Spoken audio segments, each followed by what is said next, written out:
bum bum bomberin', bum bum bum bum bomberin', bum bum bum bum bomberin', bum bum bum bum bomberin', bum bum bum bum bomberin'. Our country's got a feeling, really hit the ceiling, bomberin', bum bum bum bomberin'. Wait to a mosque, gonna throw some rocks. Tell the Ayatollah, gonna put you in a box, bomberin', bum bum bum bomberin', bum bum bum bum bomberin'. Our country's got a feeling, really hit the ceiling, bomberin', bum bum bum bomberin'. Old Uncle Sam's getting pretty hot. Time to turn Iran into a parking lot, bomberin', bum bum bum bomberin', bum bum bum bum bomberin'. Our country's got a feeling, really hit the ceiling, bomberin', bum bum bum bomberin'. All the volunteers, call the bombardiers, call the financiers, better get their ass in gear, bomberin', bum bum bum bomberin', bum bum bum bum bomberin'. Our country's got a feeling, really hit the ceiling, bomberin', bum bum bum bomberin'.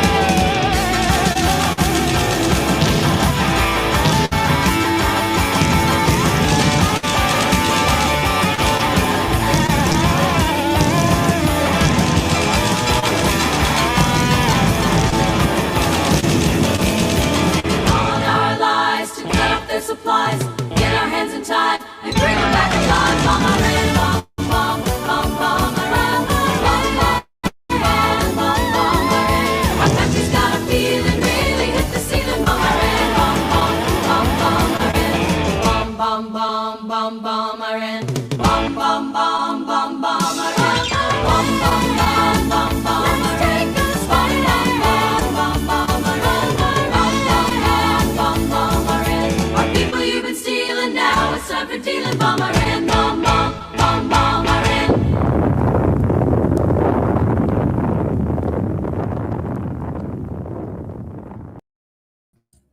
Hello, everyone, and welcome to a very special discussion tonight, talking about the 2026 Iran conflict. We shall be monitoring the situation as any good panel should. I'm joined by the wonderful Yizz the Eunuch. How are you, Yizz? I am lovely. Thank you for having me. Good evening, friends.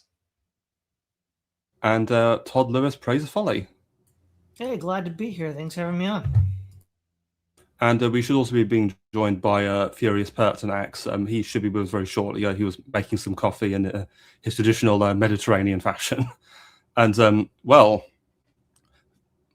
what the news has been the past several days, all I have to say is, considering what's happened, I'm a little bit surprised, but also I'm kind of not, because I feel like this has been building for a while now. It's just, I think, perhaps happened in a way I wasn't quite expecting. What are both of your sort of initial reactions to this?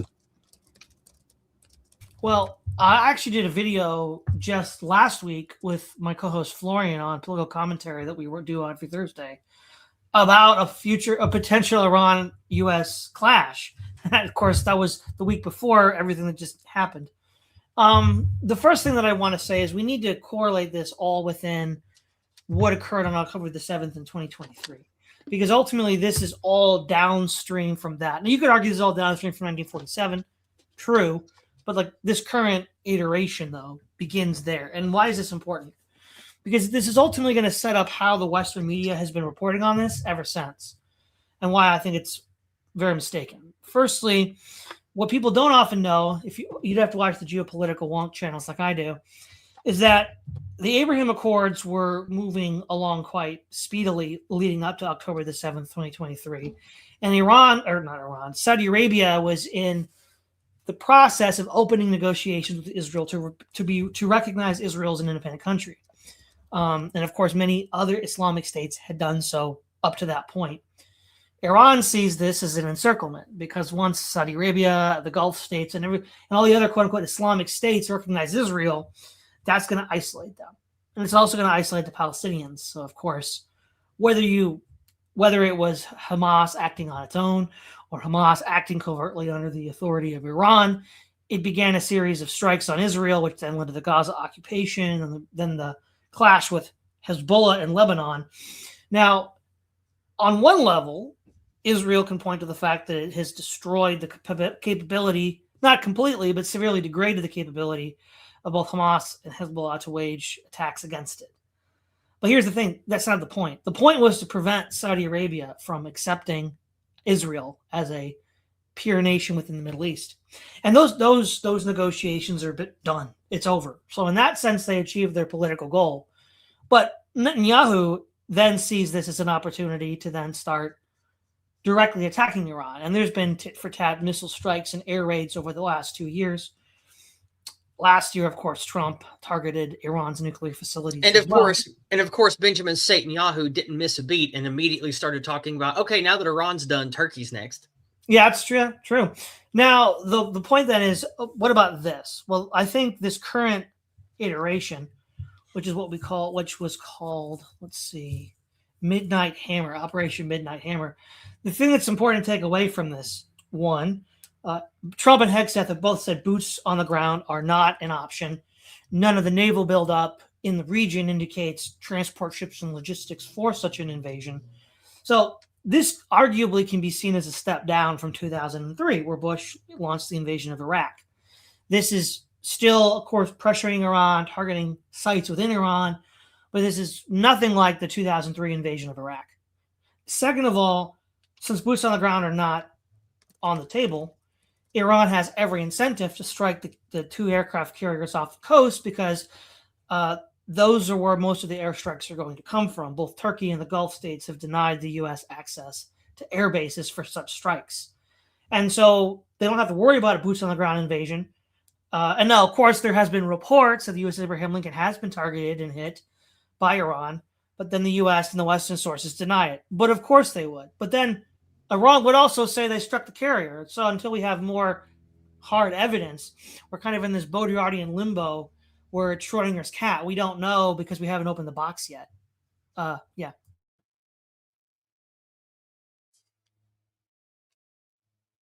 No, thank you for that information, Todd. All I have to say is that ultimately we've had that episode last year in July where there was all that bombing of Iran to quote unquote destroy their nuclear facilities, and at that time, in the aftermath of it, I thought if there was going to be a war, it would have been at that point. So when both sides appeared to climb down over it, I thought, oh, okay, looks like people are going to be sensible here.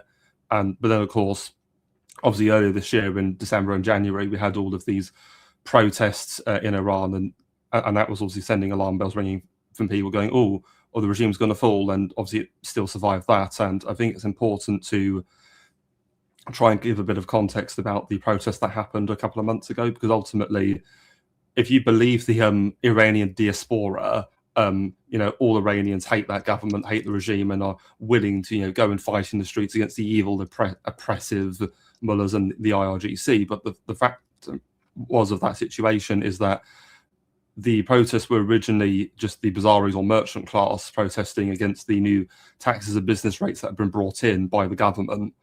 Because Iran, for those who don't know, has been undergoing an economic crisis for the past several years due to the US sanctions since Trump dropped the Obama's Iran nuclear deal. So they've been hit with these heavy sanctions for many years. And so what the government ended up doing with those bazaris is they renegotiated to buy back their support, but obviously a load of bad actors decided to take advantage of that and started launching violence and terror attacks in the streets that even killed people, killed children. And then you had all these stupid mascots in the West sort of cheering it on, going, yeah, you go and you tear down your evil clerical fascist government. And then and it's just funny because the other week I was just thinking, well, it looks like those protests didn't go anywhere, but it looks like Donald Trump and Netanyahu have had other ideas about Iran that no. And one thing I'm going to say is that ever since the 79 revolution, especially after the Iran-Iraq war, it has kind of felt that some sort of war like this was going to happen at some point. It was just a question of if and not if, when and not if. Oh. Hello, Marcus. Good morning. Oh, sorry for being a bit late. Just slightly overslept the alarm. Glad you're with us, though. Glad to hear you. Hello, Yizz. Hello, Professor Folly. Nice to see you all again. Indeed. Glad you're here, friend. Sorry, B, go on. So I was just saying that Yeah, so just about these protests, so, and in terms of how we've actually got to this conflict, so ultimately, what I feel is the reason I think Trump and Israel have gone to try and do this now is because, again, they believe that a military conflict is needed to facilitate regime change within the country. But they believe that this is probably the most opportune moment to do it because, one, obviously Trump's come in, and obviously, as we all know, about a year ago when he first began his second term, you had that wave of surge of recruits into the US military. So if you think about it, the US military's got a fresh wave of manpower that's signed up for several years. So, you might as well use it if it's available. Mm-hmm. So that's part of my rationale. But there's also, at the same time, I think Israel is because you've got this whole idea of each Jewish state only lasts about 80 years. So I have to wonder if there's some element of Israel's thinking we're running out of time. We've got to go now. It's it's all or nothing. And so I do think that there is an element of a big gamble being made by both Trump and Netanyahu in this matter. Initially, it looks like they had been somewhat successful. They've launched this grand decapitation strike, killing not only the supreme leader Khamenei, who's governed the country since 1989. They also killed the chief of staff of the army. They killed the commander of the IRGC, and also killed many other military commanders, to the point that the Iranian militaries had to adopt a decentralized strategy where they've had to let regional commanders call the shots on what to do, because the head's been cut off the serpent, so to speak. Is there anything Yizz or Marcus want to contribute at this point? Marcus, anything? Oh no, I'm just happy to sort of go along so far. The only thing that I have to add at this point is you cannot underestimate the fervor with which Zionist Israeli actors are hell-bent on warfare.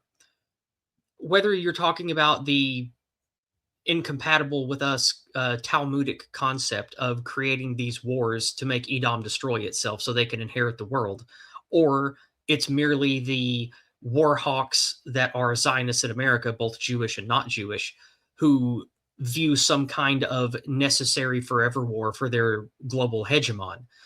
Do not underestimate the ruthlessness and the duplicity of these people. Ever since I have been paying attention to news, and that's been about 30 years now, because I'm old, there has always been looming war and threat from Iran on the horizon. There has always been, well, what if Russia X? What if China X?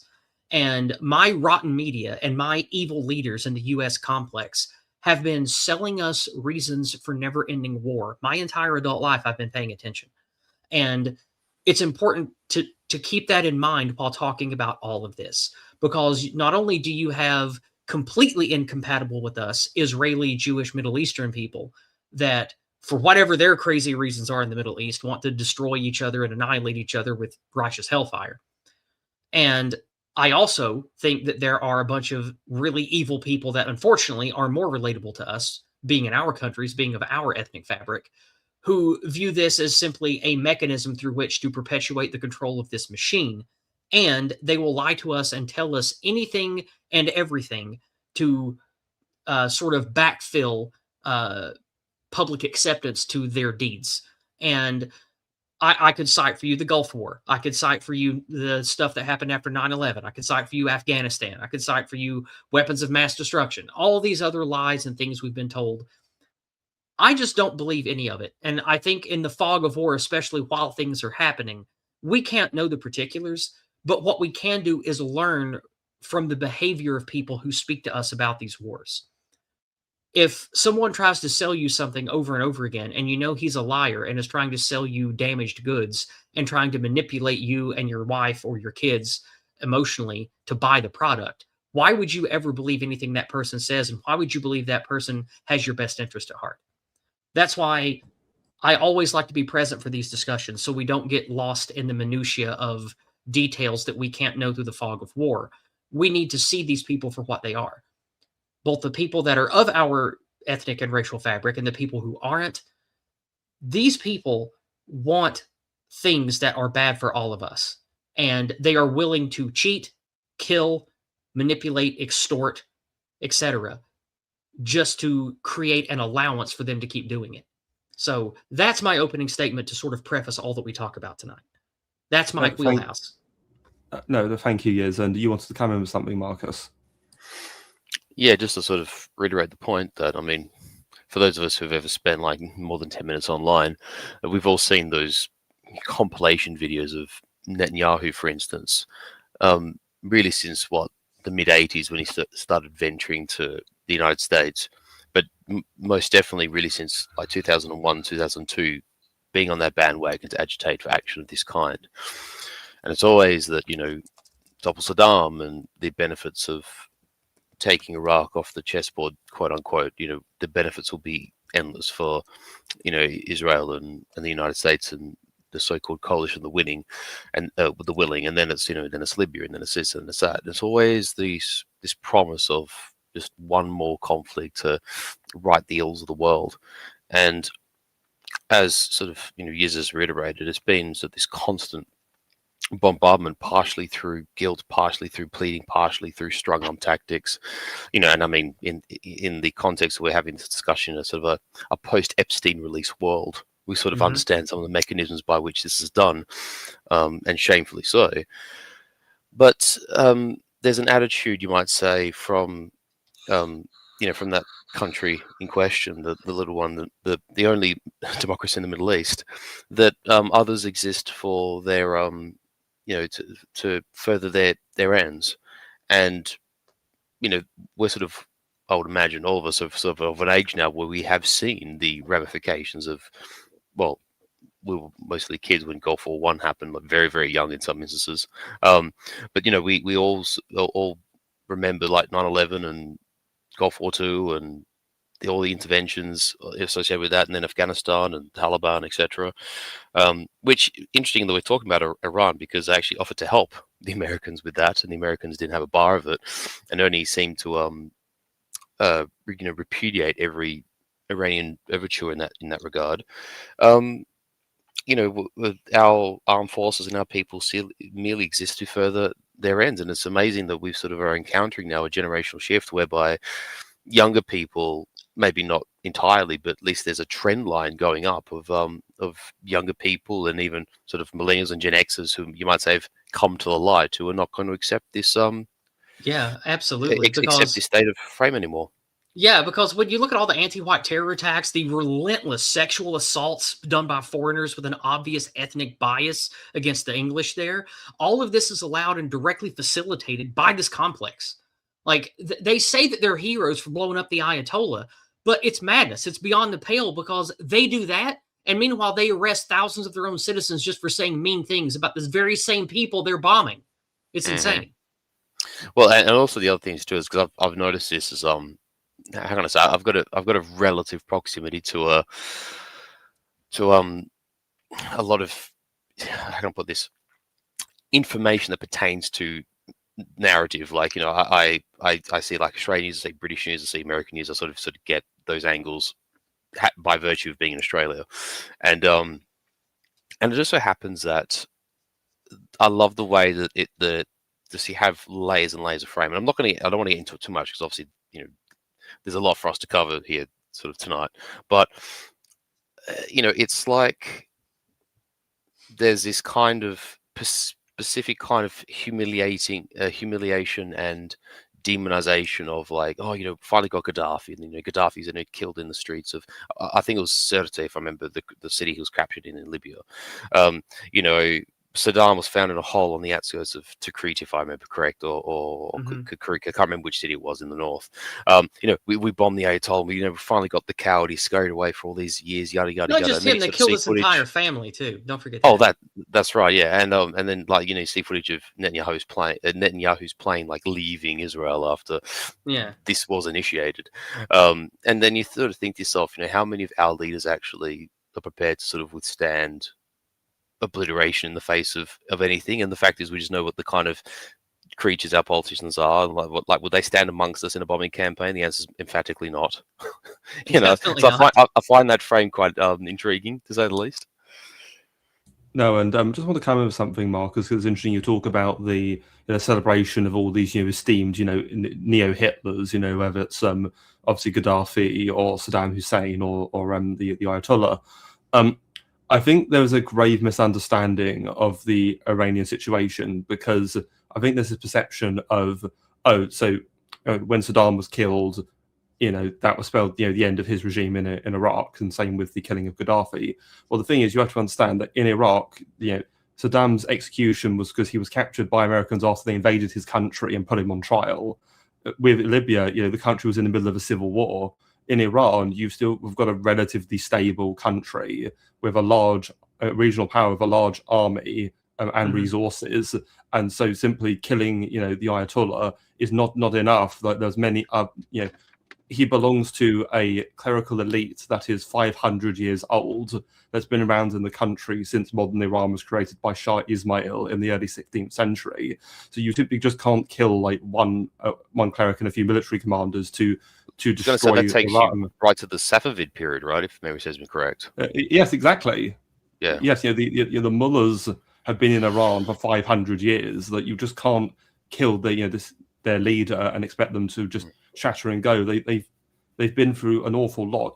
In the 18th century, you had the Afghans invaded and the Safavid Empire collapsed, and you had Nader Shah, his empire collapsed, then the Tsars collapsed, and then you have the Qajars come in. The mullahs have been through an awful lot. They're very cunning, and they're politically savvy. And also, one of the things to not forget is I guess it's a pair of things, really. To embolden your point about Iran having staying power, don't forget that the population of all of the Middle East, if you put it all together, isn't it like 70 or 80% of everyone in that entire region lives in Iran?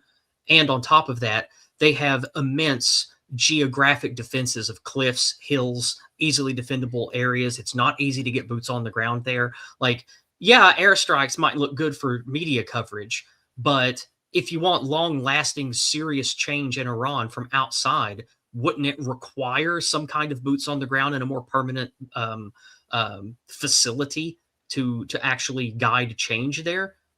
Or am I wrong about that? Well, you're right. Yeah, the geography. Yes, Iran has these grand mountains. So the only part of Iran that's really exposed is the province of Khuzestan in the southwest.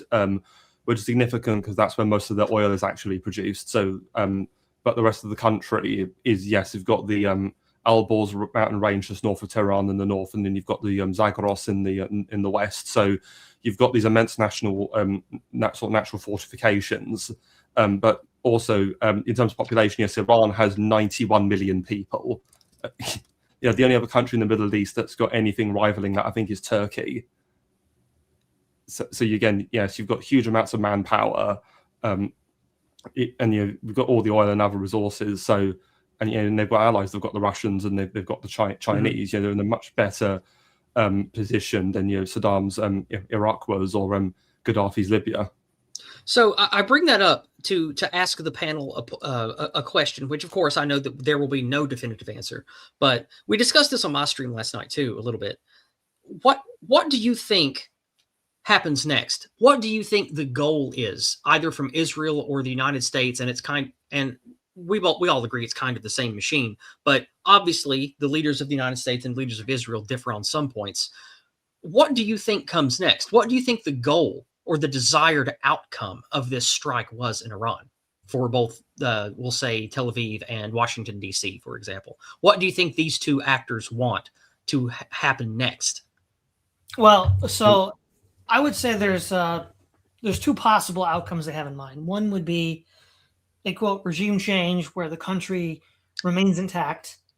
And then the other one would be it breaks up into smaller parts, right? Because there's a majority Iranian demographic, but then there are minorities. There are Arab minorities, there are Baluchis, there are Kurds, there are other groups.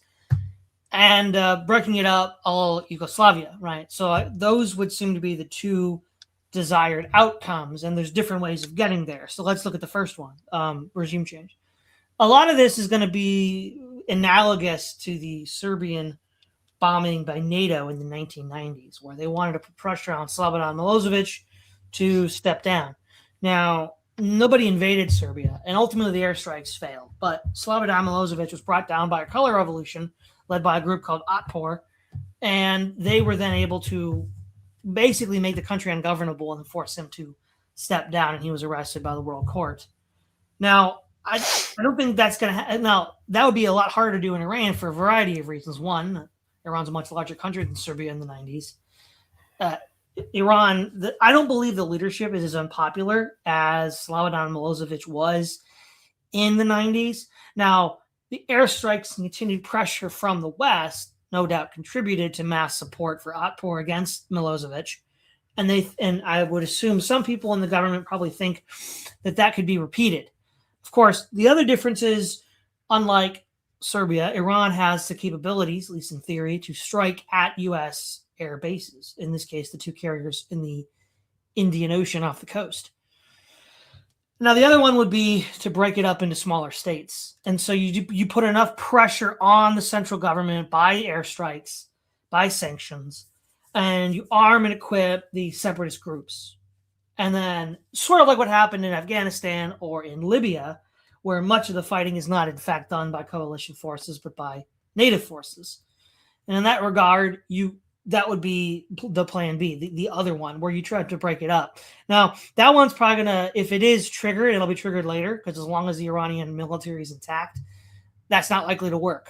Case in point, in 1991, after the defeat of Saddam, there were elements within the U.S. government that told the Shiites to rise up. But since Saddam's military wasn't defeated, he was, not completely, he was able to then suppress the Shiite revolts, which is why, in part, the Shiites were not quite as willing to trust the U.S.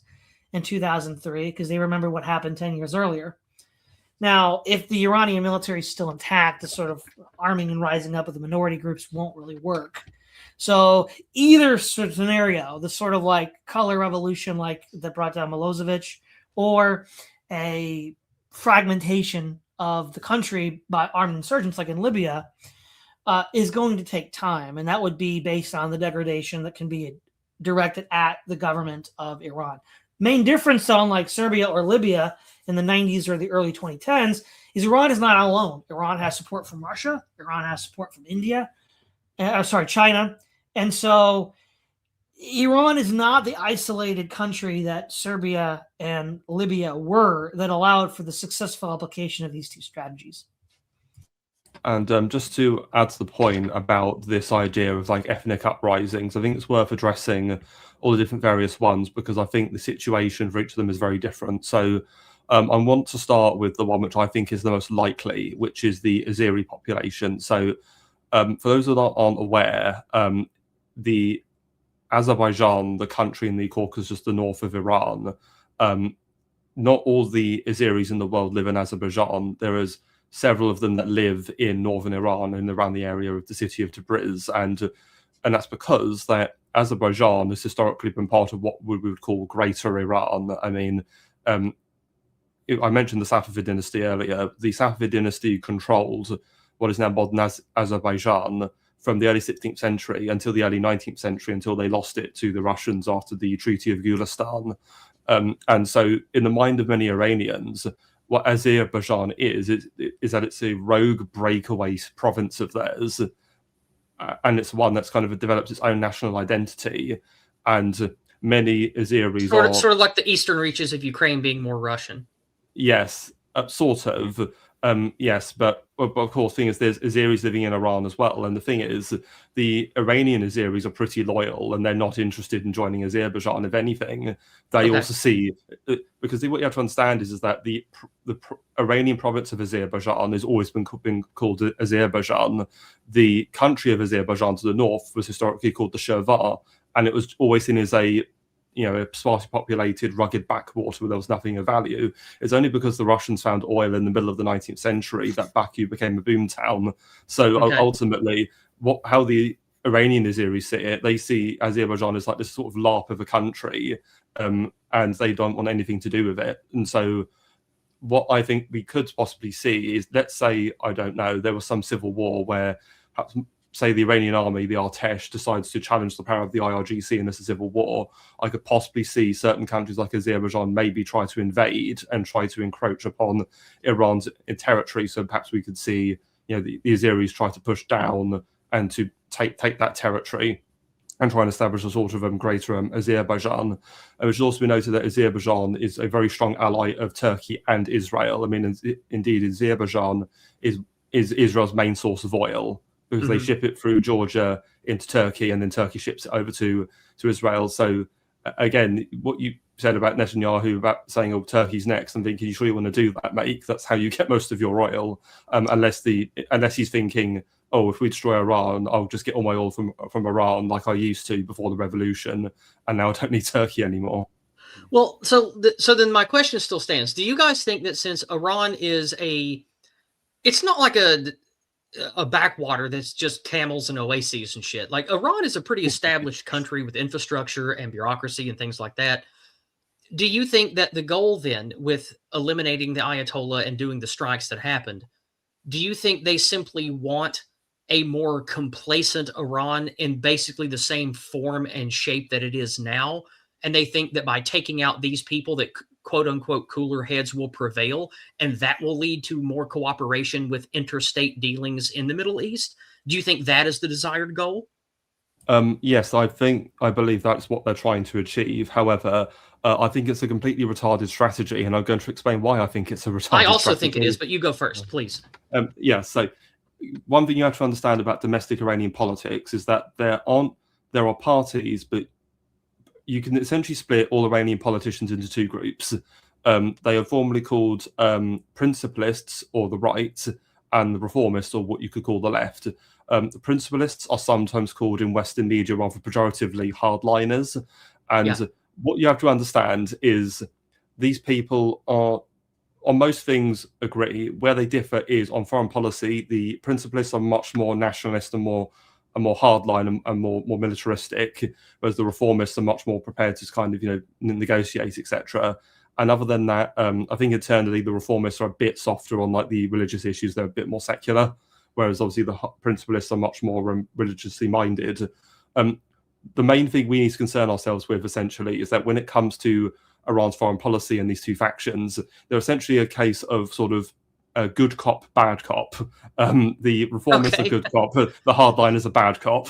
And so what Iran likes to do is that when they feel like they're engaging in diplomacy, they sometimes might change tacks by changing who's in power. So, for example, the current president of Iran, Masoud Pezeshkian, he's a reformist, and he came in 2024 after the previous president died in that helicopter crash. I mean, it's even been speculated that the helicopter crash wasn't an accident and that the regime may have done him in because he was a hardliner. So they're thinking, okay, we need to turn the temperature down a bit. We need to relax.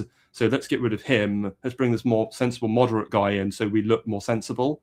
And what informs my belief about that is people may remember that last year, Tucker Carlson interviewed Pezeshkian, and I have to say he came off looking very sensible in that interview. Most people I think were thinking, oh, this guy's going to be like a crazy nut, but he wasn't. He sounded reasonable. He sounded sensible. Yeah. And so that's one thing you have to consider, that Iran, plays with these two factions when it suits them. And what I think Trump and Bibi have done is they've completely discredited the more moderate reformists in Iran's government, because they're looking at it and thinking, hang on a minute, you were supposed to help, make us be seen more accepted in the world and not as some evil pariah state.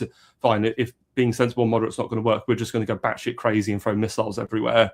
And another example I want to point to is, people may remember, obviously back in 2002, Dabia, in his famous Axis of Evil at the State of the Union in 2002, called Iran's part of the Axis of Evil.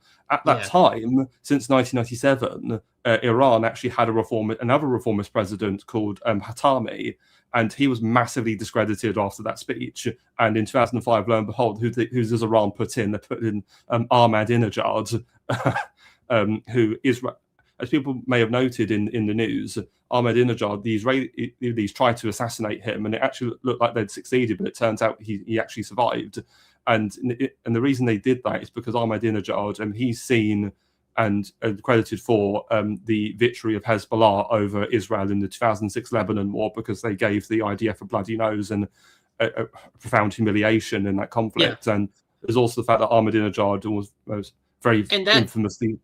that exchange is a good highlight to why I also think that that line of thinking that started this is retarded. Is you have to realize that the bad blood, the animosity, the hatred, it runs so deep over there that I don't care what anyone in our media tells us.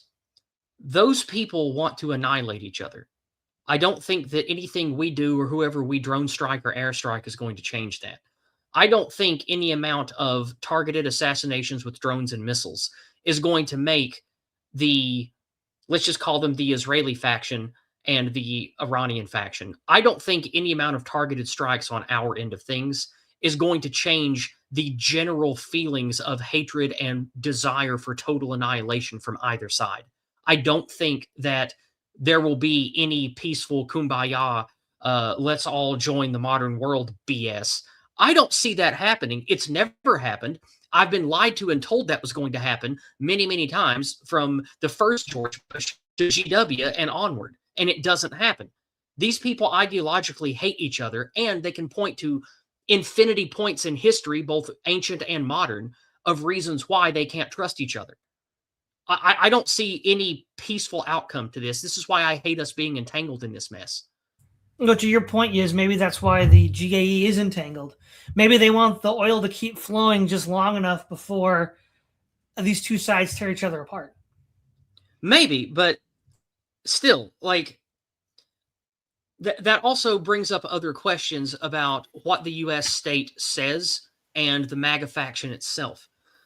Did the MAGA faction get drug into this and pushed into it against its will by Israel? That makes Trump and MAGA and the United States look weak, stupid, and led by the nose, pun intended. Or is it the other way around? Did the establishment and the Trump administration, or MAGA if you want, actually want to do this? And then they're just saying, oh, well, you know, Israel was going to attack anyway. There's nothing we could do. We were going to get drug in. So we just wanted to strike first to, you know, make it easier and make it more succinct. Like, either way, that ruins what little shred of respect and rapport MAGA/Trump had with the populace of America. So this is terrible. And again, I wonder, why was it done?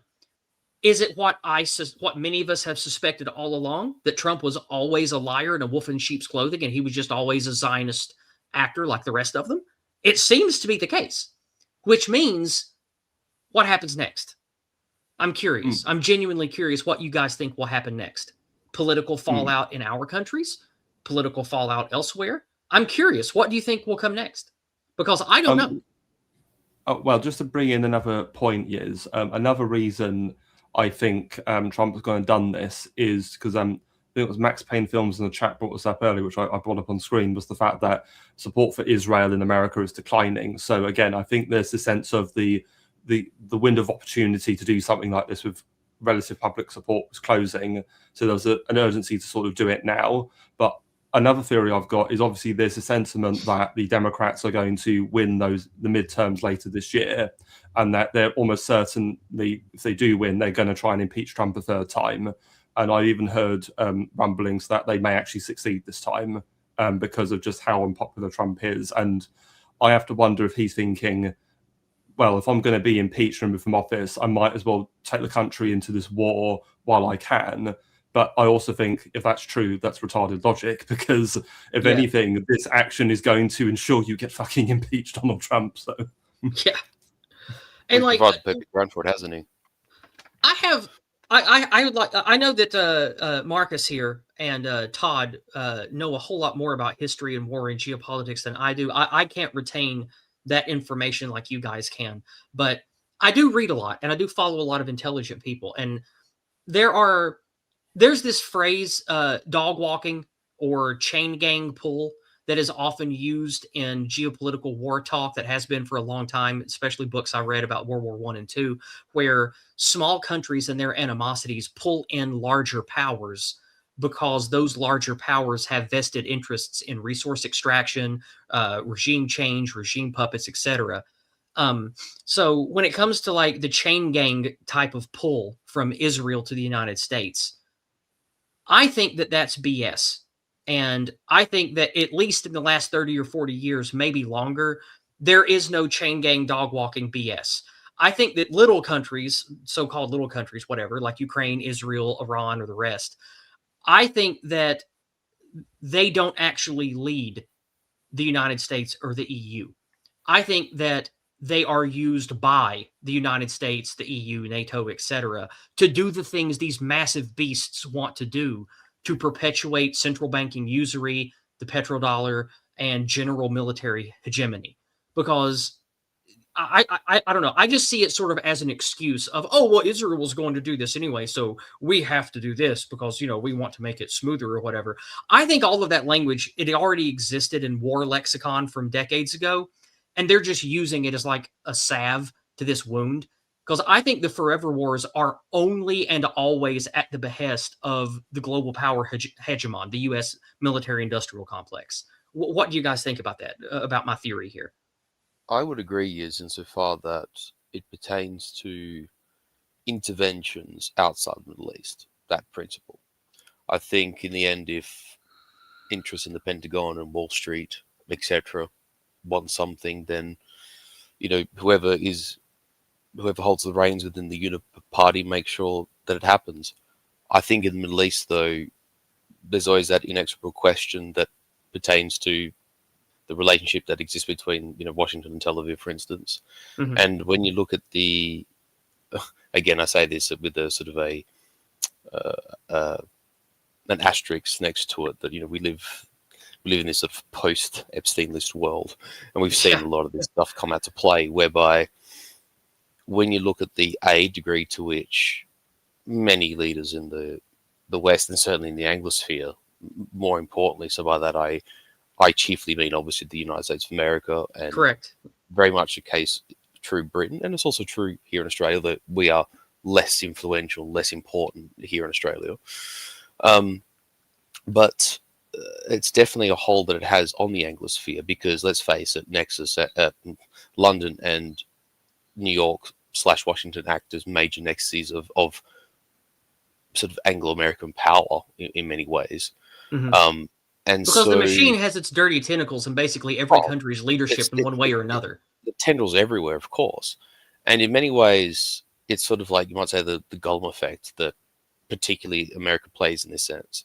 And when you sort of look at how much, quote unquote, well, in the past, what would have been sort of industrial power and journalistic power, the reach of bureaucracy and media, etc., etc. And then in the modern age, we sort of see it more in like the realm of computing, computing and technology. Like, Palantir didn't exist, 15, 20 years ago, when the first, or, the round of post 9/11 activities took place, or even with the Arab Spring, like, firms like Oracle and Palantir weren't existent. They didn't have influence, the people who run them were not entities. Like at the best, there's like Google and, Hartley and the very beginnings of Zuckerberg, but even they weren't in a position to really wield this kind of influence. But we live in a sort of a different age now. The technological web is another reason why I think the way I do, that I don't think that the United States is being dog walked or chain ganged into anything. Like, if anything, the rest of the world is being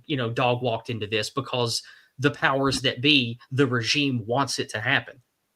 Yeah, no, I have to say I disagree in the Middle East. I don't think it's necessarily I'm not saying that it's necessarily opposite. I'm not saying that, it's completely a case of Israel leading America by the nose, but I think there's a case of there are American interests, or, by that I mean sort of like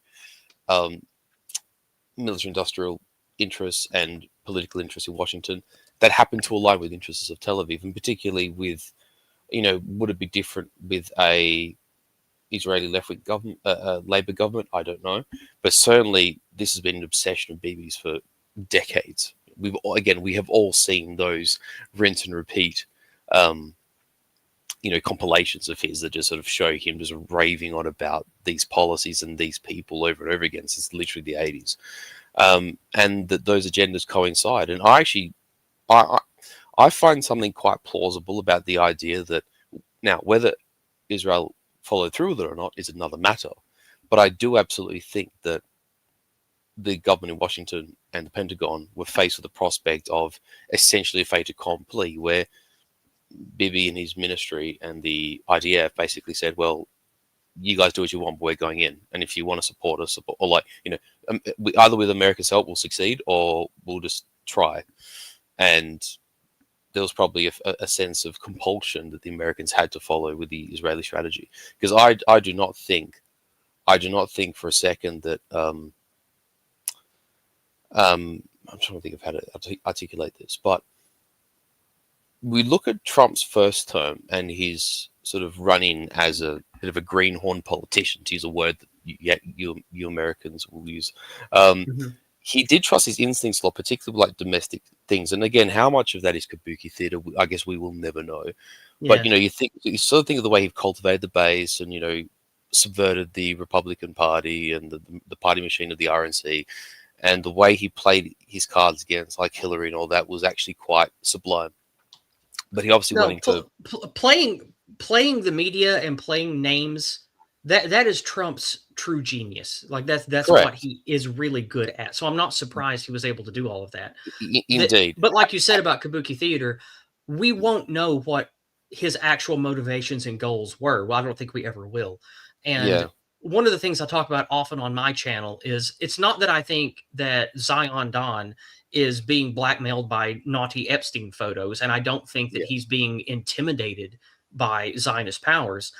I think Trump has genuine natural affinity for rich, powerful Jews and for Israel, because look where he grew up. He grew up in the heart of Jewry in America with rich, powerful, connected bankers, real estate agents, whose friends and family were politicians in both Israel and the United States. And exactly. And he has Jewish people in his actual family. He views these kinds of Jews as his own kin, as many people who grew up with him in New York do. It's not just a Don thing. So I have never been surprised by Donald Trump doing things that are good for Israel, because I know who Donald Trump is. I know about how New York works. I know who the people he grew up with and who he rubs shoulders with. So it's not that I think that he's just some lapdog that does whatever Mossad blackmails him to do. No, I think Trump's Zionist tendencies are genuine and natural. And I've always said this. So I think that him doing this, I don't think is outside of his character at all. And I've always warned people, no matter what he says about him not wanting to get into wars, he will do it if it benefits Israel. And lo and behold, that has come to pass. I mean, listen, I'm not saying that that's incorrect. I actually see your point, and it makes a lot of sense. What I was sort of alluding to is that he did have and again, his vocal record in the media, go back to maybe anti-intervention is not the right way, but certainly non-intervention is a natural instinct of his, and he's been railing against these wars for ages. I think there's probably an exception, which is what you've highlighted, and even people like AA have highlighted that exception, so it's quote unquote Trump's law, which I think also exists.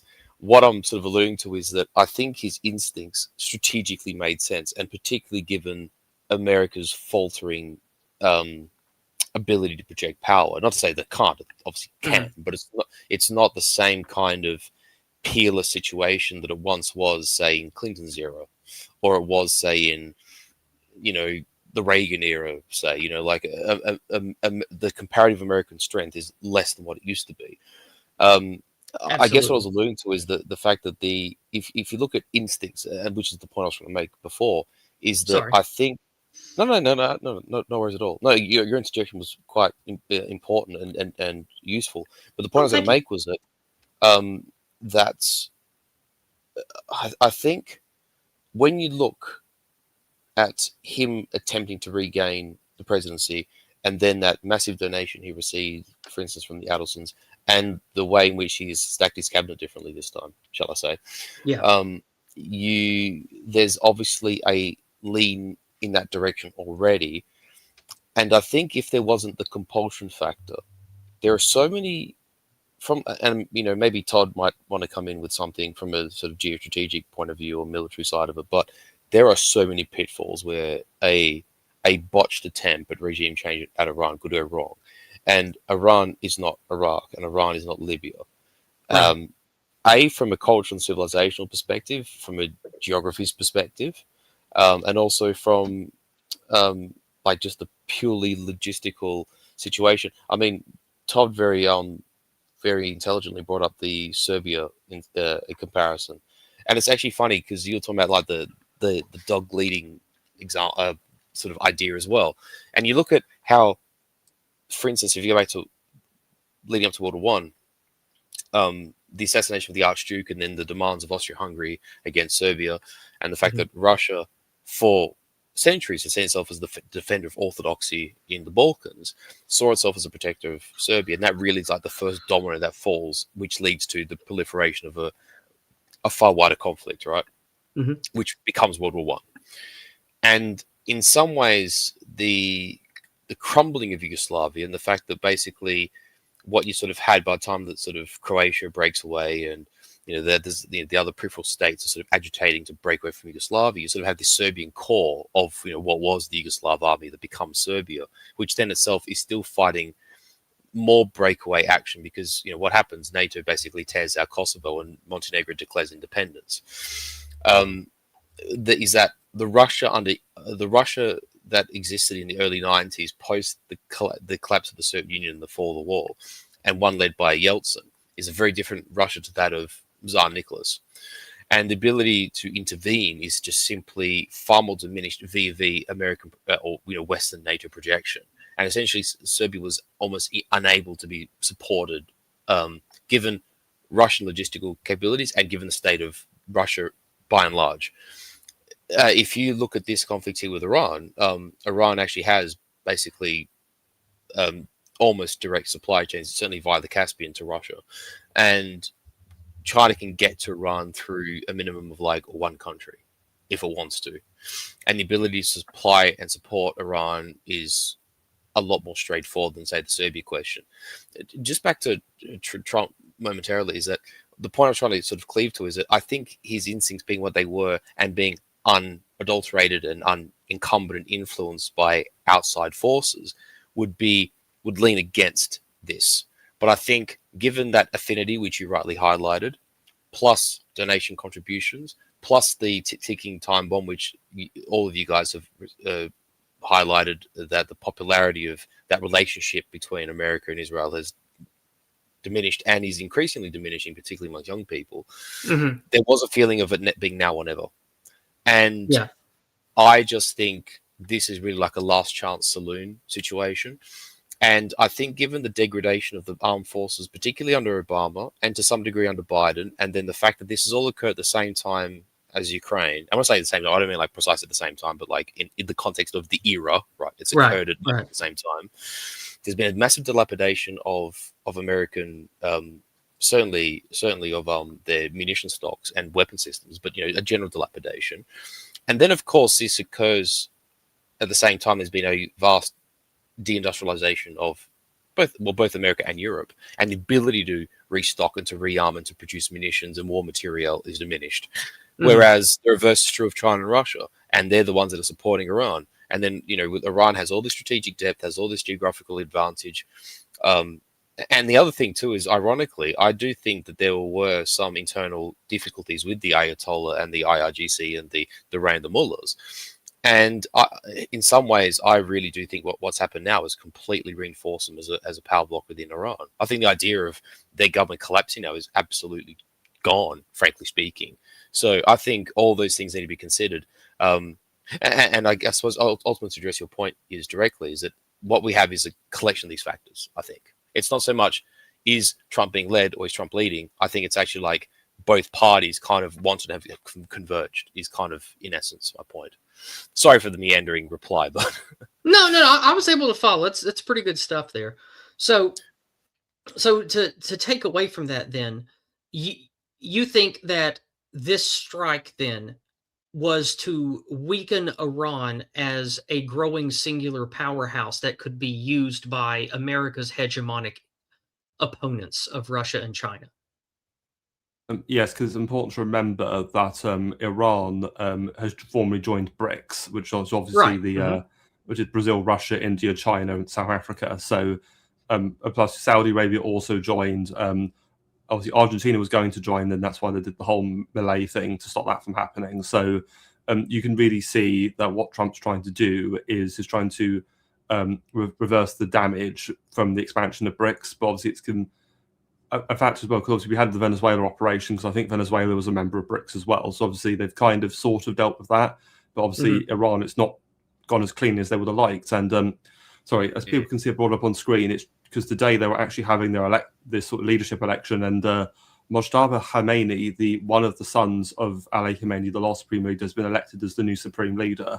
What this really does is confirm suspicion I've had as to what sort of shape the sort of role of supreme leader would be, because ultimately Ali Khamenei was only the second supreme leader after Khomeini, the original leader of the revolution.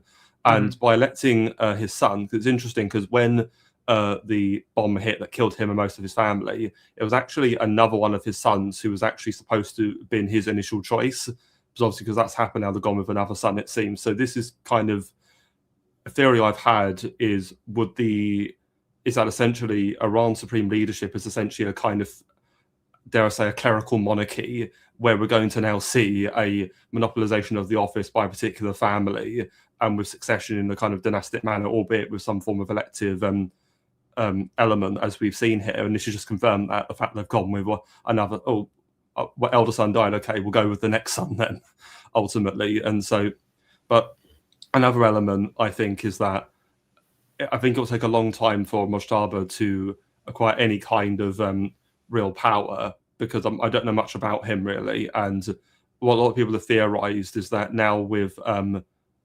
elder Khomeini now gone, we're going to see, and obviously with the way Iran's been on the receiving end of all these attacks, we're probably going to see an increased presence of the IRGC within the government and over its control of the country. And I think if you were to see, I think, any real significant pushback against that from more moderate sections, you might even see something like a formal coup if required. But they'll probably just use the supreme leader as kind of like the face of the regime, so to speak. Okay. Well, it's probably And also a lightning rod for future assassinations as well. So this whole lead up about what you've been pointing to, Beta Britannia, about how each time a moderate comes to power in Iran and that moderate gets discredited by some hardline Republican, this kind of reminds me of the lead up to the Pacific War with Japan, because there were elements in the Japanese government that were pro-Western, peace-oriented, and every time they tried to make an initiative, FDR took a hard line and discredited them. And cumulatively, that led to the rise of the militarists. And you just mentioned the IGRC might be eventually taking over. This, to me, it reminds me of what happened to Japan. And this is the same American playbook, because they don't actually want a peace party involved or moderates involved. It's rhetoric. What they want is, it's rhetoric to make them look like they're doing something. But what they want is the next war, right? And so in this case, it's Iran. As I said earlier, Iran is not like Serbia or Libya, and that it's much larger than either country, and it's not isolated. There's another reason why I think there might be strikes on Iran as well, besides the two that I already gave, one being regime change and then one being fragmentation. The third option might be just to look like you're doing something when you're doing nothing. So a lot of what Clinton did in the 90s in Yugoslavia, the former Yugoslavia, or what he did in Haiti and Somalia, was just to look like you are doing something. Because, an airstrikes, especially if you can show people getting killed, especially leadership positions getting killed, it looks like you're doing something. But there's a kind of fallacy that the United States has been working with since World War II, that air power alone can achieve political results. And we saw the failure of this in 1944 in China with Operation Ichigo, where a massive Japanese invasion force took the airfields of Claire Chennault's Air Force. He claimed to Roosevelt that he could, he wanted supplies for his air units, where Stilwell wanted supplies for his ground units. And Stilwell says, we need an army to defeat the Japanese. Well, Roosevelt didn't really want to deploy more troops or give more resources to the ground war in Asia. So he supported air power, which by itself wasn't enough. And in Serbia, it wasn't enough. It took mass action in the streets by Otpor organizing the population to overthrow Milosevic. So this would be like the most limited point, is they're just trying to look like they're doing something while they're doing nothing. And somebody mentioned, I forget who, that Trump wanted to start this war before the election. Well, I remember when Bush was running for a second term, people said that a war president usually wins re-election. So Yeah. it could also be that Trump is trying to hedge against the midterms and hedge against an impeachment hearing by being a war president. It worked for George W. Bush. And so he might think, well, hey, I'm not going to actually invade Iran. We're not going to actually get stuck. At least that's what he might be telling himself. And this could be a hedge to stay in power for, the rest of his second term. That's something else I consider. If that is his goal, I think that it's stupid, and he's listening to stupid people. Because even the boomers, the ignorant, I get everything I know from Fox News and MSNBC boomers around here, they are all absolutely livid and pissed off at a lot of the shit Trump has been doing.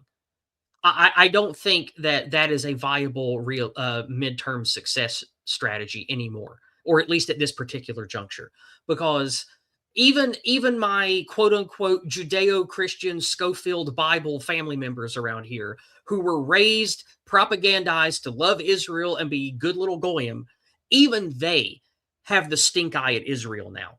Even they are like, oh my God, Netanyahu has just gone nuts. Look at what they're doing to Gaza. Like, the spell has been broken even on the boomers around here. I don't think that's a viable midterm strategy. And if that is what's guiding him, I think that he's being either lied to and manipulated, or the people advising him to do that are stupid. That might very well be true, but I think that with the go woke, go broke in corporate media, a lot of these people just don't listen to feedback from people beneath them. They're like, no, this woke trans crap is going to sell great. Yeah. I don't care what, all the, people writing on review forums say about it. They're just bigots, right? So don't ignore the fact that someone can be trapped in their own bubble like that. But I think the real takeaway here, though, is that the United States is operating from a position of weakness compared to where it was 20 years ago. And we all know what George W. Bush would have done under similar circumstances because he invaded Iraq. And he, shock and awe, no holds bar, anything like that. Whereas now there is actual restraint, even though the media reporting is that, America's just unleashing everything. It's really not. Because if we look at this compared to Afghanistan and Iraq, it is more targeted. And there's no, at least not yet, though that's subject to change, boots on the ground strategy. And so I think that this is a very dangerous game because, again, these carriers sitting there are just sitting ducks for Iranian missiles. And they do have the capability to strike at them. And they have no reason not to, because that's where the airstrikes are coming from. So even if you damage the flight deck, you reduce a certain number of incoming airstrikes. And, I did want to talk about the rumors of the USS Abraham Lincoln getting hit. Again, who knows? But what I think is the most likely interpretation of the conflicting reports is that Iran has carrier killer missiles, but it also has older, more quote unquote obsolete missiles. What I believe is going on is they're firing those off in order to eat through the stocks of, Aegis missile defense systems, so that when they do fire their more potent missiles, those stocks have already been depleted. That was, for example, Hezbollah's strategy against the Iron Dome. They fired a bunch of dumb rockets and old missiles to weaken the Iron Dome so that they could target it with more precision-guided weapon systems. I agree with you, by the way, on that point, Todd. And the other thing I wanted, just on that basis, it's just important you raise missile defense because, I think there's a factor of this too. Obviously, there's a political dimension, which, Todd, you and Yizz, being American, obviously very well plugged into. And I think, in my own view, for instance, as much as probably some of us had gripes with the way in which Venezuela was done, I think by and large it could be seen something of an American, quote unquote, at least a PR, if not even a geopolitical victory. They did manage to move Venezuela away from the BRICS countries. Venezuela was isolated, not just figuratively, but actually literally. It was difficult, not impossible, for Russia or China to actually hold up Maduro's regime that far away from their power base and basically, within the confines of the Monroe Doctrine as we understand it. So I think that was a bit of, not so much a foregone conclusion, but it was definitely easy for them to do. And I think by and large, given how it was handled, how quick it was, there wasn't bogged down. You listen to people like Larry Johnson, you kind of think that there's going to be a quagmire. But basically, a surgical strike, Maduro's regime was obviously not well structured. Venezuela had been suffering, and being able to even, assuming you believe the chit-chat and the rumors about it, parts of the regime were paid off. They were able to cut the power. those initial strikes were very effective. There wasn't a very deeply ingrained defense. They could, kidnap Maduro, and this is, it panned out nicely. And that was obviously, by and large, at least so far as the base is concerned, worked for Trump. But again, and I think AA touched on this, and I think also the Durand have mentioned it, is that between the quote-unquote success of the Iran strikes last year, even though we saw, you might say, a prelude to what Iran would be capable with in terms of its hypersonic and ballistic reprisals, right? Which we are now seeing, even a more profound example of that now. There obviously was great damage inflicted to the nuclear facilities, if not, obviously not the obliteration that Trump boasted about, but it's obviously a setback within Iran. And those airstrikes, to a point, were effective and worked. I think between that intervention in Venezuela, this point that AA and the Durand talked about is that there's this sort of like getting behind his own supply idea, and that people like Hegseth and maybe not the Pentagon itself, but aspects of the administration felt they could probably get away with another strike of a similar kind, and instead, and in some ways, they probably thought that killing the Ayatollah would provide advantages and would perhaps encourage instability. But actually, what they've done is just further entrench the regime. They've further entrenched the animosity that the Iranian people have, if not to like Western people, but certainly to our governments, certainly to the government in Tel Aviv and the government in Washington. So I think in that sense, I've actually only solidified Iran in that context. And then secondly, I think as well, the sort of the whole getting high on the supply thing is that these things used to work, and now they don't work as well. And now there are other methods of reprisal. Another peer nation doesn't need an air force 75% the size of the American Air Force to counterstrike it. It can have, as Iran does, the favorable geography within which it can have these sort of operational strategic weapons to launch counterstrikes with minimal losses. Like Iran doesn't have to put its air force up and try and, air ground missile strike. Right. It doesn't have to throw hundreds of millions of dollars of air technology and train the troops at it. Yeah. And the other thing I wanted to mention too very briefly, because this is more of like a specific military point, and you'd be interested to hear what you think about this, Todd, is that Iron Dome and David Sling and these other technologies that Iran has sort of built over the years has been as a result of a decade struggle with the likes of Hamas, Hezbollah, the regime like in Syria, interventions in Lebanon, etc.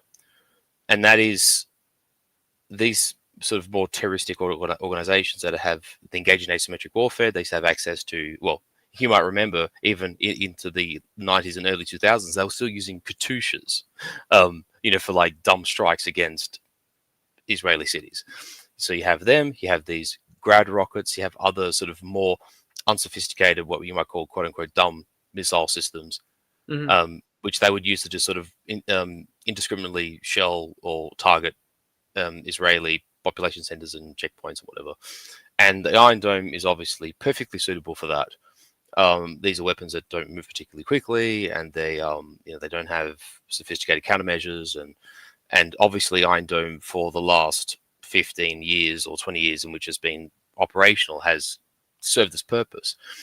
But, and I mean, I'm just saying this as a bit of a thought exercise, is that if I was the government, if I was a part of the IDF elite in Israel at this point, I would have been absolutely terrified at the salvos that started happening in Ukraine from 2023 onwards, where you start seeing the Russians, where they start to use, the Kinjal, and then later the Oreshnik started being used, I think, last year, or very, very late in 2024 through 25. And more and more of these hypersonic weapons, very high-speed ballistic missiles, and the fact that these very expensive systems, like the S-300 is more of a legacy Soviet system, but the S-400, which is a bit more developed, the Patriot system, the equivalent German system, which I can't remember the name of, they can impact, or they can interdict some of these sometimes. But again, you have this multi-million-dollar, fancy pants weapon system that, is being targeted by a weapon that is a quarter of its price, a fifth of its price, a tenth of its price. And then in the case of the Iron Dome, you know, they have to launch 3, 4, 5 missiles against one ballistic weapon or, you know, payload. And again, each missile costs 3 or 4 times what one of those cruise missiles cost, and then there's not even a guaranteed interception. And as Todd has mentioned just before, you know, the Iranians are purposely using these older, more legacy munitions and weapon systems to like whittle down in the case of in the Gulf, these Aegis, you know, ship protection systems, and the same thing with the strikes with the Shahed drones, even in Israel proper, is that they're compelled to defend their territory, in the case of the Americans, their navy, because in the end they can't not put up a defense. But if it's these older weapon systems and older munitions that are exhausting the defense missiles, then what happens when the actual real payload arrives? And so there's a case of a bit like with World War One, right, and even like World War Two with the French and the British, is like countries sometimes get stuck fighting the next war with the previous war's tactics and weapon systems. And I kind of feel that as if America and Israel have fallen into that trap to a degree in regards to missile defense. So just to recap, what I heard you say was that these old missile defense systems are themselves legacy systems that were meant to build to serve a purpose, which they succeeded at. But in the face Correct. of new missile technologies, that's not a given anymore. Yeah, would you agree? I would agree. On top of that, I would also say that one of the reasons why there was the quote unquote quasi negotiated settlement at the end of 2024 between Iran and Israel was Israel was running very, very low on the supply of just those munitions to shoot down incoming Hezbollah rockets because of the year-long degradation of rocket strikes and also strikes from the Houthis and Hamas. And so the issue then becomes, and again, unlike Serbia or Libya, they didn't have large missile stocks, both anti-air missiles and anti-ship missiles. Second of all, as you mentioned, Furius, that through one country, Afghanistan, China could get to Iran directly, and indirectly through some of the Central Asian republics. And so it's not nearly as isolated as that was. And go ahead. No, I'm agreeing. No, I'm simply agreeing with you. Sorry. Yeah. Okay. Yeah. So the point that I'm getting at though is Iran is not isolated. Iran is a part of a larger group, and so the idea of using the same old tricks, which has been one of the recurring themes in this conversation, is that they work if the country is isolated, sanctioned, and exhausted by war. So Iraq in 1990 was exhausted by a war with Iran. Serbia had been exhausted by the Yugoslav crisis, and Libya was under sanctions and then had the civil war. So in all those cases, it worked, right? Because these were isolated countries that either had been sanctioned or been at war or were politically isolated, or all three. Iran is sanctioned, yes, but it's not politically isolated to the same degree, and Russia and China can help in ways that they could not have helped Serbia or Libya in the past. And what we see, the other thing too, the other fallacy of air warfare that goes back to this lessons drawn from the Spanish Civil War, is that air power alone can compel a country to surrender. That never happens. The Blitz reinforced English loyalty behind Churchill. The bombing of Germany during the war was played up by Goebbels to rally support for the German population against the Allies. And so what we've seen is a hardening around the IRGC and the hardliner party in Iran. Rather than weakening its control, it solidifies it because it reinforces the narrative that the Great Satan is attacking and destroying our experiment. And the other Can I thing just focus here for a second, Todd? Yeah. Just very quickly, is that also, think of it too, there was a segment of the French population that were pissed at the Allies because they didn't like the fact that they were shelled by British and American ships and bombed by them as a part of the prelude to Operation Overlord and the invasion of Normandy. And exactly. The French didn't like the Germans. So what does it tell you about bombing? Sorry, go on, Todd. I just want to add that. And in a lot of the things that I've read about post-World War II stuff firsthand from people who lived in Central Europe, it was a common sentiment among the French that the German occupiers were gentlemen, where the American and British occupiers were loudmouth brutes who treated them with disrespect. So there's also that element as well. The other thing that I wanted to get to is because Hegseth recently said that we're not at war with Iran, but Iran's nuclear program. And of course, the casus belli that is being used is Iran's nuclear program and has been for the last, ever since George W. Bush and the Axis of Evil speech. But here's the thing, and this is why I think this is just complete garbage. It is against Sharia law to use weapons of mass destruction.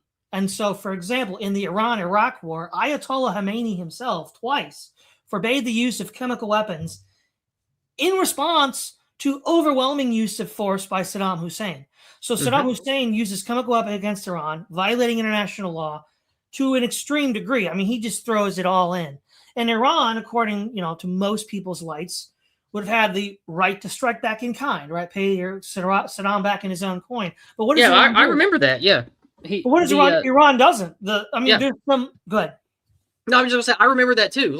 Because I was paying attention to the news back then, and I was sort of surprised that to hear who I was told was like the ultimate evil villain of the Middle East saying no, for like moral grounds we are not using WMDs.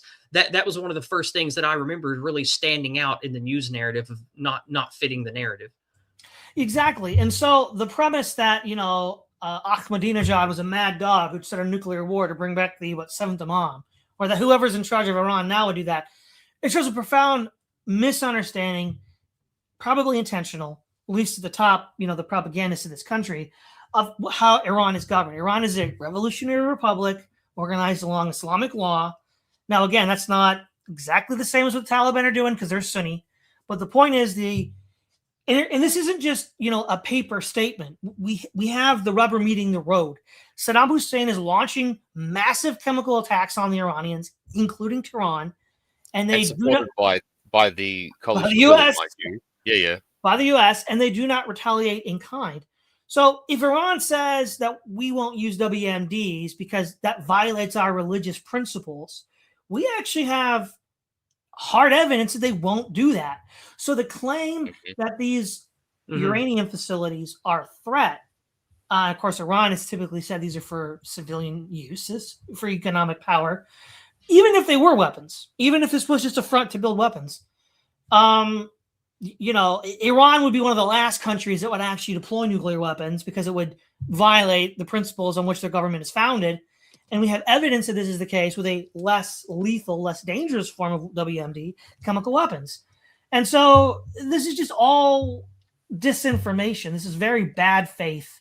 I think at this point, I mentioned before the show that I actually have to duck out. So I think I'll duck out now, guys. But yeah, thanks for having me on. Oh, no, Nice thanks for talking coming to you, on. Todd. Glad you were here. All right. Have a great rest of your show. Bye-bye. See you, man. See you, Todd. Thanks again. Can I just And build on then- what then L3? Carry I'll on, just build on what Marcus. Todd was saying. Actually, Pity's not here, but maybe if he rewatches this, because I actually was hoping to get a reply from him. But I was going to say that, see, this is the thing with Iran being, and I mean, I say this as not not a specialist in, I mean, I sort of am interested in Iranian history as a hobby and sort of as something adjacent to Greco-Roman history, which I am sort of well acquainted with, and also certainly is no doctor or scholar of the distinctions between Sunni and Shia Islam. So take this with a grain of salt. But just from a standpoint of like broad historical analysis, I sort of want to make this point too: is that as much as and sort of Todd was kind of just leaning into this, like the idea that in Western media, sort of the Ayatollah, and I mean, he's not without his sins, obviously, and not, there are gripes to be had with aspects of the regime and with certain, fatwas and policies that the Ayatollah himself, supported or endorsed, is that being a center of its own civilizational power and having become Shia, as you said, big during the sort of Safavid period, it is its own. It's never mind it being its own civilizational and linguistic and cultural center. It's also its own religious center. Now, funny he made the point about the Iraq-Iran war because I mean there hasn't really been an active caliph in Baghdad ever since the Mongols, ruffle stomped them. What was it in the tail end of the 13th century? I think when Baghdad was 12 1256. 1256. I was going to say 1286, but yeah, 1256. Thank you. Yeah, and that was if I'm not mistaken, the destruction of the Abbasid Caliphate, and with a sort of the exception of a sort of small surviving rump with the Abbasid Caliphate, a little bit into like the 13 and 1400s. There was essentially no functional, powerful caliph-like figure in Iraq ever since. And then with the rise of the Ottoman Sultanate, you have essentially the Sultan more or less becoming the quote-unquote, I suppose not so much in a purely sort of religious sense, but you might say that he's the secular leader of Sunni Islam in the world up until World War One, and then the collapse of the Ottoman Empire. So Turkey is the one who's really had the most recent claim to any kind of Sunni religious cultural leadership, right? But obviously that has remained intact in Iran. So the fact that the Ayatollah has that moral authority that doesn't really exist in much the rest of the Arab Sunni world is an interesting comparison, which again Todd had to leave because I would like his reply to that, but I think that's an interesting point here, which again to some degree does how can I say, it really makes some of these more outrageous Western claims seem a bit silly and unfounded, dare I say. Yeah. And again, I'm not like a bleeding heart or anything that has great sympathy for peoples around the world or anything. Like, you guys know who I am, but I obviously don't wish any ill will on people just for no reason. Like, I don't like hate the Iranians or hate Muslims or anything. I think that peoples are incompatible. But when it comes to looking at this from like a geopolitical war lens, I think that I do have some sympathy to Iran because of how much I have been propagandized and lied to my entire life about them. And the more that I've learned about them in the last 5 or 6 years, the more I think that regardless of how much I dislike Islam and terrorism and stuff, I think that this whole scare and panic around them having nuclear weapons is just a complete propagandistic lie. Like, I don't think for a second that, from what I've learned about Iran in the last 4 or 5 years, that they had plans to launch nuclear strikes against any of their neighbors or anyone at all. It just doesn't seem to jibe with everything I've learned about Iran, especially with the whole thing that I noticed on the news years ago. I thought, I was like, oh, that's weird. So, religiously, he doesn't want to use WMDs. Okay, well, that's interesting. That stuck in my mind. And then finding out what I've learned about the lies of, oh, there's always going to be this imminent Iranian attack. Yeah, well, then why is it that Israel is always the one instigating and shooting first? Like, I understand there's a lot of back and forth with like terroristic agents and bullshit like that trigger certain things that each side uses to gain intel on the other and all that. But I think what I'm trying to say here with this is, since even people like me who don't like the foreigner, who don't have sympathies or liberal tendencies towards accepting the outgroup, if the lies and the misdeeds of my leaders make me feel sympathetic to them, what does the normie feel? And I keep going back to this. I talk to a lot of normal people where I live between like the ages of like 35 and 70. And from young to old, everyone I talk to and deal with really doesn't like what's going on, and they don't like Israel, and they feel like they've been lied to and tricked. And if I'm noticing that in regular people across multiple age ranges, I know I'm going back to the previous talking point, but I promise I'll make a point here. If the narrative is that weak to where Joe T. sleeper normie who just goes to church and listens to Fox News is sort of on board with the things we've autistically been discussing online for 8 years, that shows me that either the leadership is clueless and blind, like you mentioned earlier, or they know and they don't care because they think it doesn't matter and they don't need our support. So with those two things in mind, looking at how this is sort of coming to a head of, well, we think that the regime wants to do this to Iran, even knowing they don't have or didn't want to use nuclear weapons. It sort of supports what I said earlier in the conversation of the goal of all of this is just to weaken Iran in general for the advancement of whatever goals it is that our rotten military industrial complex wants, whatever that is, I don't know. So let me ask you this. If you don't think, which I don't think, that Israel is in the total driver's seat, I think that it's the people in Washington, D.C., the people that lead the international banking cartel, all of these people, from what we know from the Epstein files and what we've been able to piece together, they seem to be the ones that are actually in charge of what the regime does. Israel seems to sort of be like the religious extremist version of that global hegemon. Like, because a lot of these people that I'm talking about, they aren't even Jewish.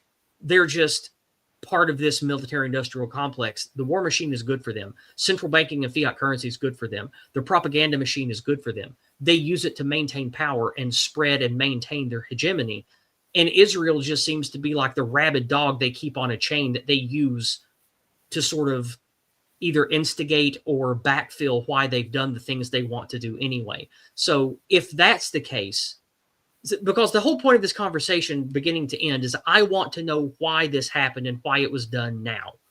And so for the reasons you brought up earlier, Marcus, of, it's now or never, these things are fading, we just had an influx of troops, et cetera, do you think that Israel is just, since they always want to go ham and do crazy stuff, do you think that was just a convenient excuse this time and Trump was lying to us?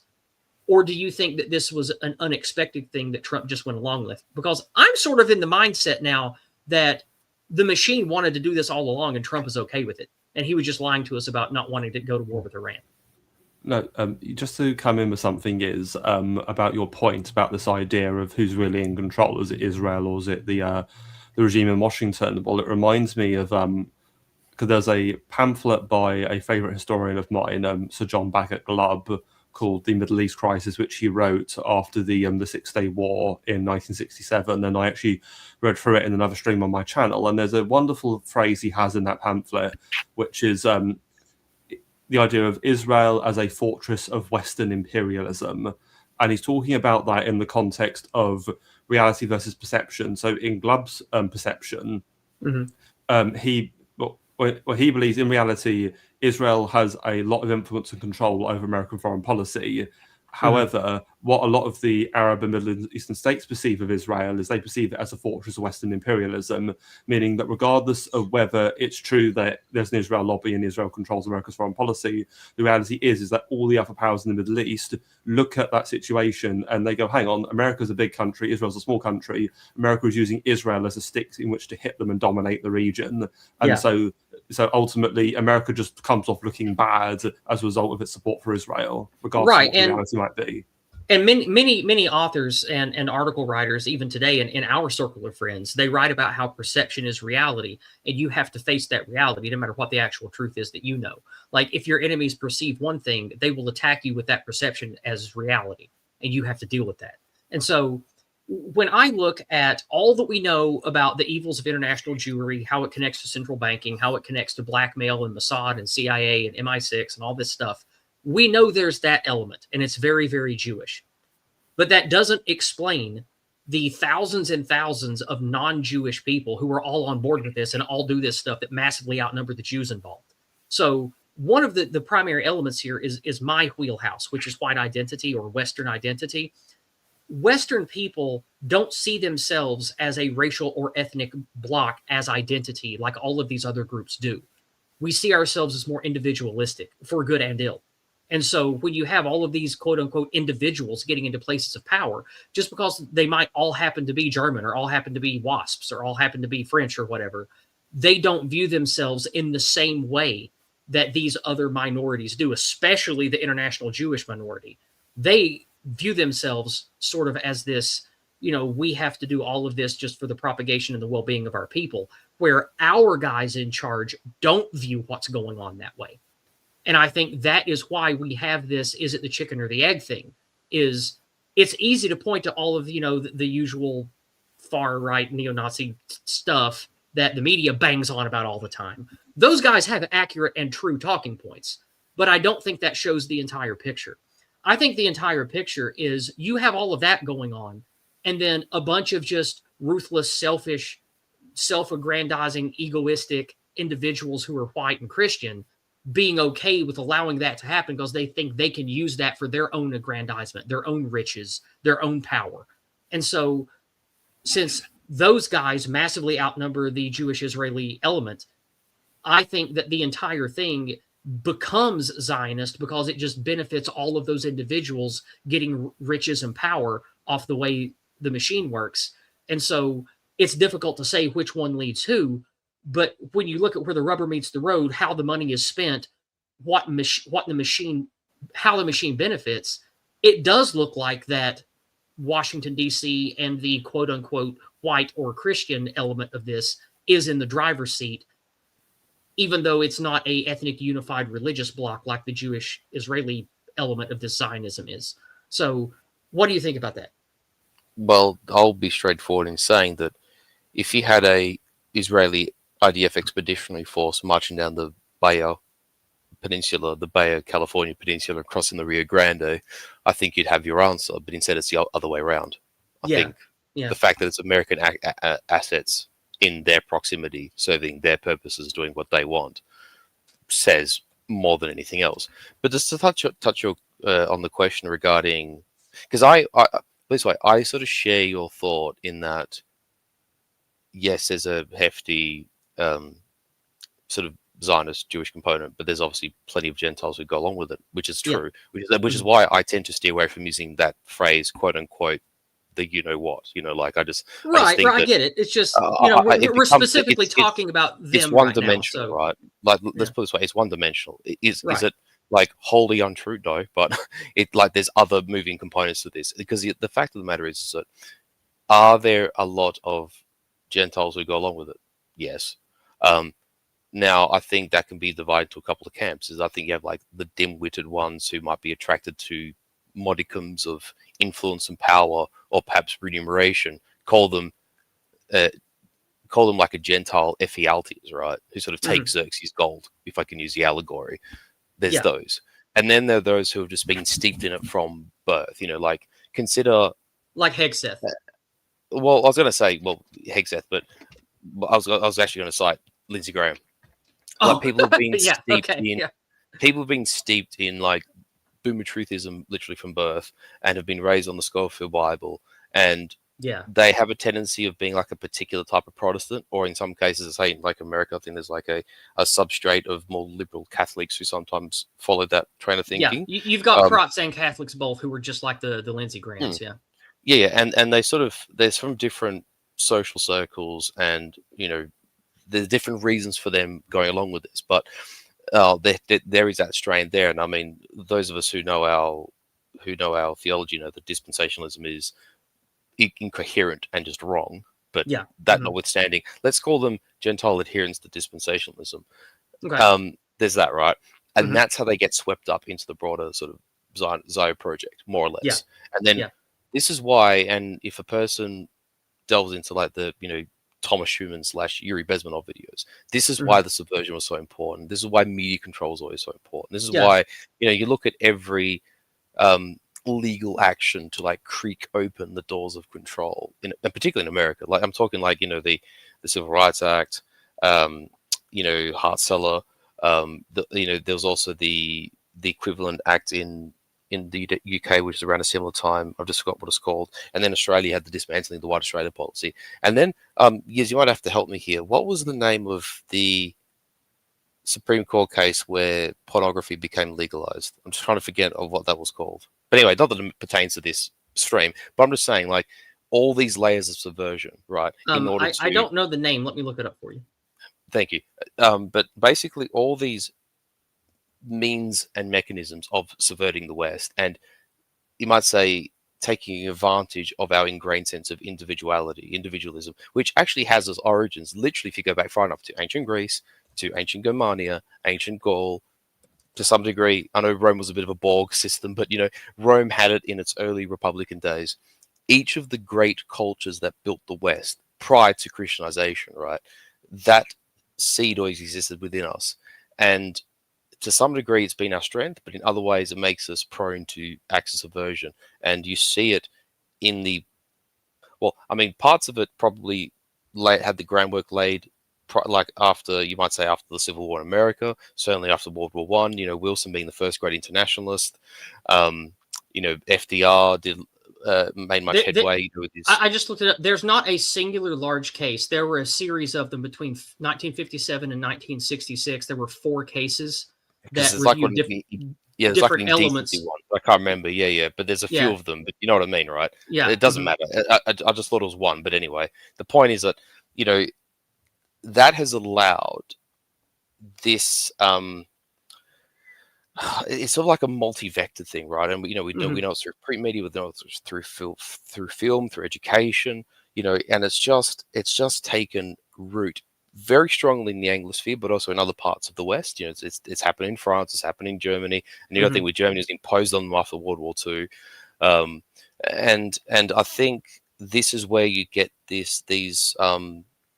On one hand, in terms of like the power structure, you get these politicians and these activists and these journalists and medias and academics who become aligned with this ideology, if you call the Zionism that, right? And then secondly, it's where you garner the broad-based support for it. Because, I mean, really, up until sort of more recent times, you sort of had this, left liberal support of Israel as a result of, like this terrible thing happened in World War II, and as a result of it's the Holocaust grift. It's part of the exactly, truth. Right? Yeah. And then on like the right wing, and sort of like someone like Tommy Robinson probably exhibits this quite well. It's like, they have this right to nationhood, and we're national, and if you aspire to nationalism, they should have their self-sovereignty. And yes, bad things obviously still happen because they sort of always do the whole like, oh well, Obama wants to take guns. Guess who also took guns? Hitler. Like, such stupid embarrassment like that. Stupid stuff like that. Yeah. And so you get like this left and right wing sort of Zionism that plays into both political camps. And I just don't think that's actually, I think what we've seen since 2015, 2016, we've seen it like as an aftermath of the Obama era and, into our current day, where there's been like a right wing breakaway and a left wing breakaway of that belief system. And it's just becoming increasingly unstable. And this is also in part why I think both Tel Aviv and Washington have decided to do this, because like that ground support is not going to be there in 5 or 10 years' time. I mean, in the end, I'm kind of doing a thought experiment. I'm not saying any of this is actually correct, but Yeah, because like I said at the beginning of the stream, we can't know through the fog of war any of this stuff. That's why it's fun to discuss and talk about. Is we won't really know, maybe ever, but certainly not soon, all of the particulars of why these decisions were made, what they were hoping for, whether on the Israel side or the Washington, D.C. side, the Pentagon side of things. But what it means for us as people who have to live in the West, in these countries where we're being, flooded with foreigners and squeezed with taxes and all this other stuff that is part of this machine. Like, how are we to think on this? And I keep coming back to this. The reason I brought up all of these, non-Jewish people who are on board with all this psycho-Zionism that's bad for us, I think it's because of all the propaganda, because of the destruction of cohesive multi-generational families, the destruction of God and church, the removal of all these bedrock foundational things that made us have an identity. I think the only way that we will have a real resistance to push back against all of the evils being done to us is generating genuine peoplehood again. And that's why I think we're seeing a resurgence of Orthodox Christianity, family groups, communities, people wanting to have white-only or Christian-only communities and churches and schools and stuff again. And I think that this is why you have so many people, and even the grifter types that are sent in to subvert and to be controlled up and to be controlled up, like your Fuenteses and your Tommy Robinsons and people like that, is because the regime actually fears us having real peoplehood because they know we won't allow or stand for this shit anymore. So I think that we are seeing both a natural and will to power response sort of course correcting from the younger generations realizing we've all been had. What do you think? Yeah, I think that's largely the case. Actually, I was just because it's popped up, I want to agree with there's a comment here from Caravaggio 8003, spiritual pincer movement. That's exactly correct. Yeah, that's a good term. And utilizing different sentiments, like, it's funny how sort of Zionism from the right wing is embodied by like a parochial, patriotic, and you might say we don't get the blood and soil, but they do. Right. But Yeah. for us, it's like aspirational. I mean, I think some guys from Restore UK have actually sort of done this well. It's like, we want what they have.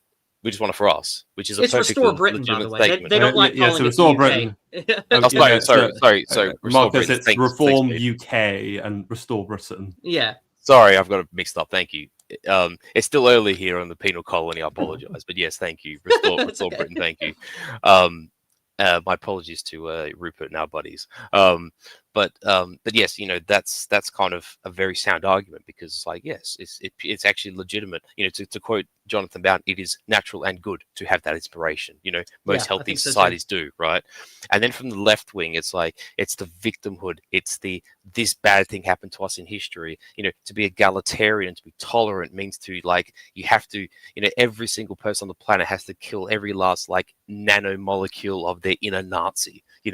And so it's kind of funny how, like, the two, to use the comment, the spiritual pincer movement have actually sort of converged on a center point.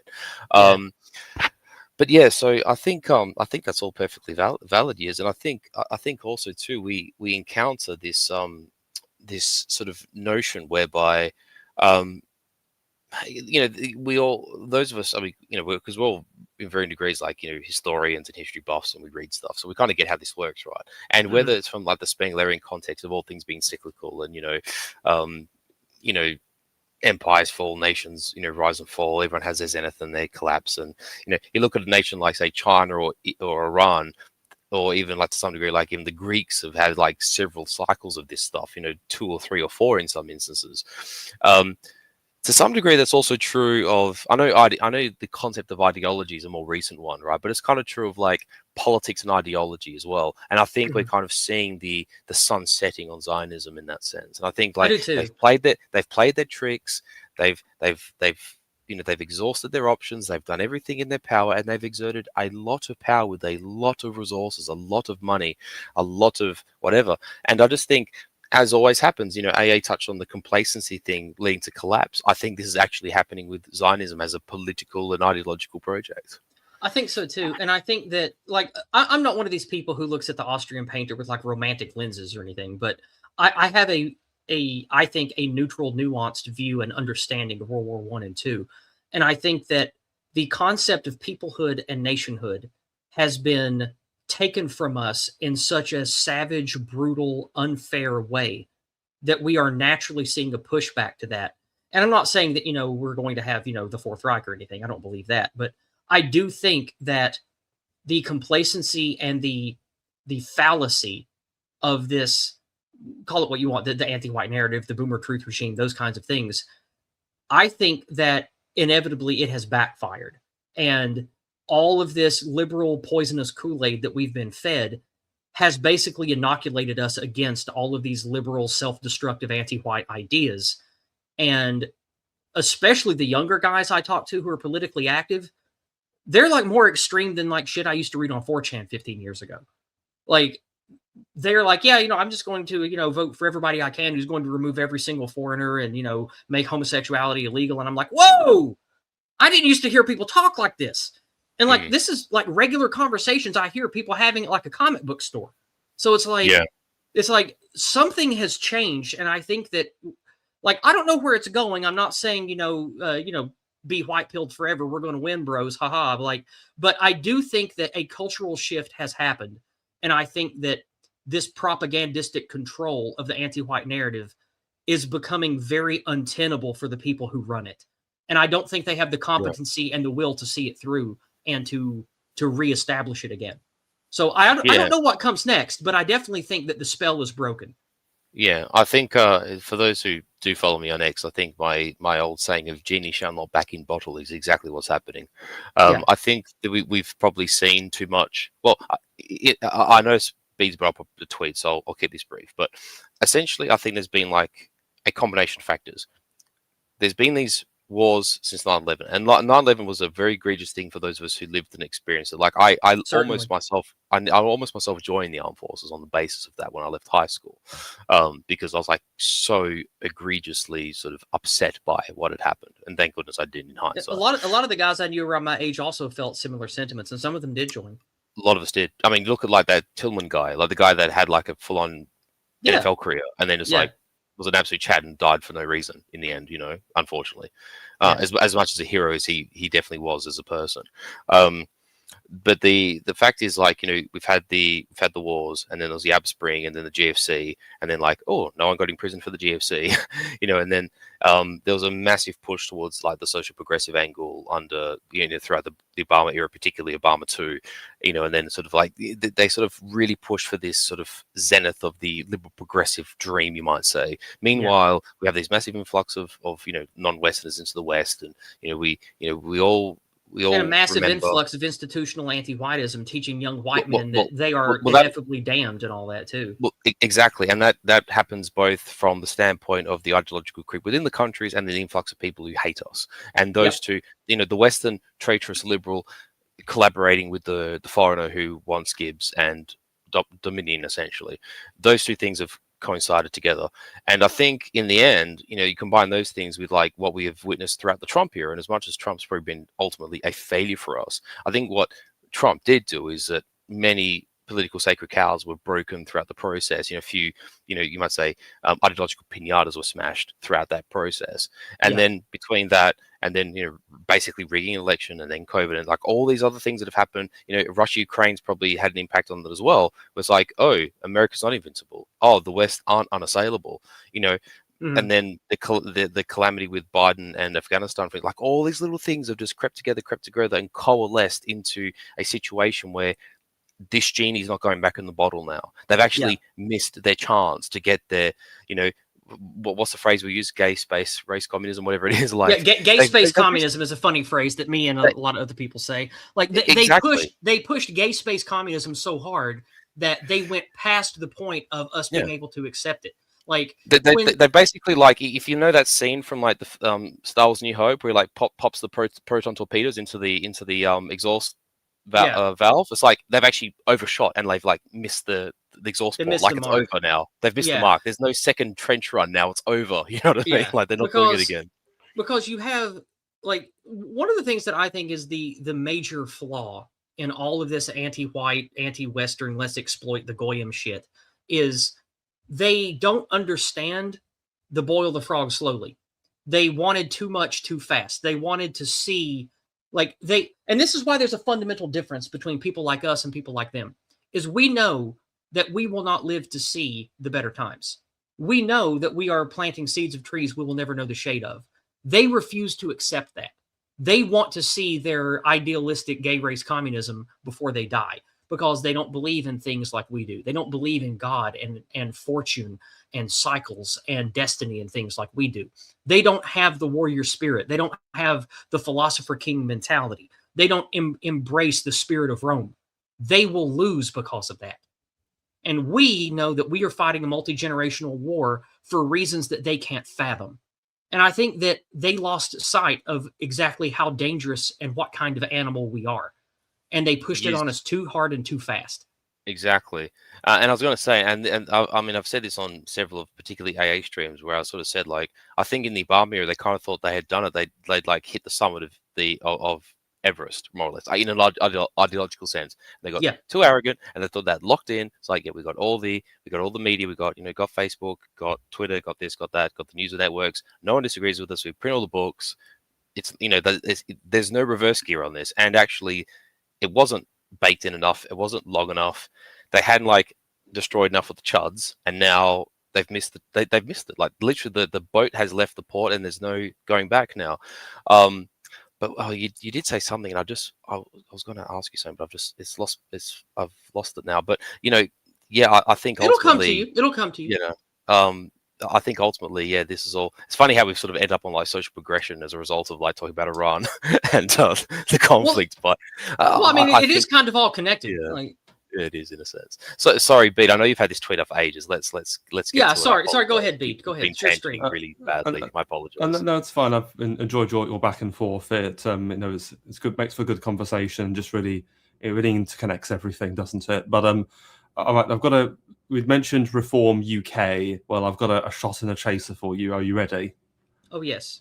Right, here's the shot. Let's have some. The other people that we should thank is the leadership of the United States of America, the President of the US, and the leadership of Israel. Thank you! That, ladies and gentlemen, I see courage in front of me, and I see the courage of leadership to take difficult decisions. And then I look over there. I look over there, and I see weakness. I see gutlessness. I see cowardice. This Prime Minister and this government, they haven't even got the guts and the courage to say that they support this action. Oh no. In fact, yesterday, this Prime Minister, he distanced himself from the actions. He was desperate to tell his Islamist friends that we had nothing to do with this. Yeah, so for those who don't know, that was Richard Tice, the deputy leader of Reform UK, chiding Keir Starmer for us not being more militantly intervening in this conflict. Okay, are you ready for the chaser? Yes. Oh God, here we go. So those who don't know, Isabel Oakeshott is Richard Tice's girlfriend, and she's in Dubai at the moment. Well, good morning from Dubai Marina, where things do feel pretty tense. The authorities have clearly done a very good job indeed of intercepting a lot that is coming our way, but this is far from a normal morning here. It is extremely quiet on the streets down in the marina there. No yachts going out. Normally that would be quite a flotilla of yachts going out into the Gulf, and there has been periodic, quite regular sounds of munitions. We're not quite sure what they are.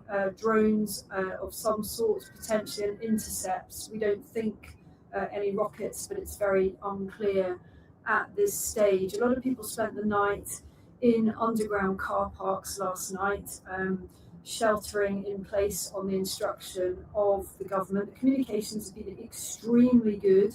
There was a very, very unnerving moment in the early hours of the morning where we all received emergency alerts to take cover. That is obviously unprecedented somewhere like Dubai and caused quite a lot of alarm. But I have to say, very, very good communication system. Everything is very quiet on the streets, and I would say no panic, but pretty tense. So I think that's why Richard Tice cares about this so much. You need to free my girlfriend. She's trapped. All I have to say about Isabel Oakeshott is I will never forget that when Rupert Lowe was kicked out of Reform and they were trying to put him in jail, Isabel Oakeshott on national television smirked at the prospect of Rupert Lowe being locked up. So all I have to say to Isabel Oakeshott is you get what you fucking deserve. Yeah. Indeed. I'm not allowed to imagine say having on to this. face the consequences of your choices, huh? Wow. Yeah, imagine Sorry, that. Cookies. I was just going to say I'm not allowed to say on this platform what I think they actually deserve. No, quite. And someone's asking why is she there? Well, I think she lives in Dubai, so trouble in paradise, eh? Indeed. Which is one of those things I wanted to just actually touch on, because I still actually can't think of the point I was going to mention to Yizz, but one of the reasons why I won't say that it transformed my thinking, but one of the things I noticed probably about a year into the Donbass conflict was that this is the first time, it is very literally the first time the West has realized, oh, we aren't unassailable, and we have our vulnerabilities, probably since quite literally the Japanese hit Pearl Harbor. Yeah. Like, in a very real sense. There have been, you got to think, like Somalia was a disaster. There were issues with, the Iraq War and the Taliban, and and in the end, how much of that stuff was mishandled on purpose or not, in the end, we will never know. But either which way, it was not existential and didn't shatter people to the bone. It didn't rattle their confidence. Whereas the idea that these bundle of because I think it might have been, I can't remember if it was your Yizz or Todd, but or maybe both of you touched on the idea that with airstrikes and air campaigns, it's kind of like there is some risk, but it's a relatively low cost, relatively low risk exercise to do something figurative and performative, and then bring out the news cameras and go, "Oh, we've done this thing, we've bombed this person." Yeah, like that was me. Hitler 5.0 is dead. Yada yada yada. Like the West is saved. Let's celebrate in the streets and whatever. Like that kind of stuff. And that has been an easy play card for governments of the West for years, right? And it's almost as if all this performative flagellation, not flagellation, all this sort of like self-aggrandizing sort of and self-congratulatory, how can I describe it? Masturbation, perhaps? Well, I was trying to think of a more polite word, but yes, masturbation of like our elites in the face of the Russia thing. They thought like, yeah, we're just going to crank the sanctions and we're going to flood Ukraine with weapons and yada yada, and we're going to have like this relatively low cost situation by which we can bleed out Russia and exhaust them. And then, I mean, you got to think, I'm sure you guys are probably on a similar page, but I just don't know. But, guys like myself and Charlie and, Di Merchant, like, and Mandel, and a few others, like, really early on conned on that this was not going to be the case. Like, it seemed really apparent really early on that actually this is going to be different. Yeah. And I'm sure that, and there are other commentators also, I don't claim, notoriety for it, but like, I'm just saying we were a segment amongst other people. And, guys like the Duran, and I mean, I've been listening to people like, Daniel Davis for ages. And like, there are several segments of the internet that came to this conclusion relatively early in the piece. And by that, I mean, like the first like year or two of the war. Well, there you go, Charlie, perfect, exactly. Based. One of the best tweets ever sent on the platform. It's great. Like this, I remember this one. This was a great one. Yeah. And so basically it was the absolute repudiation, this idea that the West could have this cheap, low cost, high PR yield BS move. They always played on little countries around the world. They did it with Libya and they did it with, Yugoslavia and et cetera, right? And I'm not going to say those things were effortless or without their risk, but they were, it wasn't quite the same. But what we saw with the Donbass war in Ukraine was the fact that this perceived unassailability of the West was actually broken as a mythology. And the thing is that what other countries have now worked out is what the vulnerabilities are. And to some degree, you could call it like the Giap theory of Vietnam, is that send enough body bags home and they'll throw in the towel. And I mean, I don't want to throw shade on our American friends, obviously with yourself, Yizz, on the panel, and Todd here before. But I mean, these are the actions of your government, not your citizens. So let's make that distinction. Look, but I think that's been a really important part of. I never take offense when you. Sorry, go on. Am I muted? Can you hear me? No. I was can going hear to say, you. Hello. I never take offense when you talk shit about the. Yeah, I don't know what it is, but I must have had an internet hiccup because everyone roboted and then I came back all of a sudden. I don't know what happened. I'm sorry. Yeah, actually, I did hear a glitch in your voice, but you're normal now. Okay, good.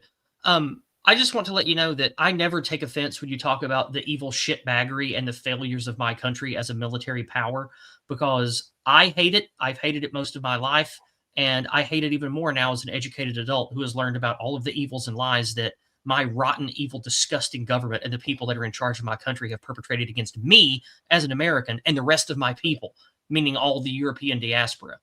So I never take offense, and I want people to talk shit about this evil regime. They deserve it. I just said, because I know we live in sort of sensitive times between, like, it's sad. All I'll say is, like, our circles have obviously had like bits of fracturing over the last couple of years, and I just don't want to add to that. So I'm just being mindful. I understand, and I appreciate that. I consider you a friend, and as long as you're not like one of these people who like irrationally hates Americans and lumps me in with all the idiot chuds and morons, like. I don't like people who hate Americans just because the American government does bad things, but I will never take offense to you talking about the evils of what America has done as a state, because I probably fucking agree with you.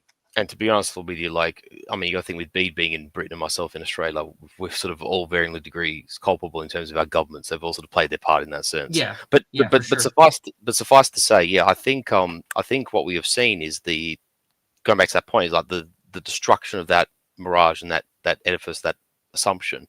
And again, I also think, perhaps to some degree, because it hasn't really been talked about a lot, I actually think that the war experience of Ukraine and the Donbass war reinforced that sense of urgency, both in Tel Aviv and in Washington, that they were running out of time.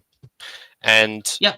I think it's a case that I could be wrong, I'm just thinking out loud here, that the strategic equation that is being had in the IDF and amongst like Bibi's inner circle is that once Iran has nuclear capability, then the prospect of regional hegemony for Israel, undisputed regional hegemony, is lost, and it will never be recovered in their Yeah. mind, which I think, to be honest with you, was probably one of the main spurring points, along with the, let's call it, what is looking like the beginning of a collapse of public support for Zionism in the West, particularly in America. And also, too, as America is struggling with internal, let's call it, convulsions, like, I mean, let's face it, I don't think Republicans and Democrats have been this far apart for almost a century, frankly speaking. Yeah, definitely not in my lifetime.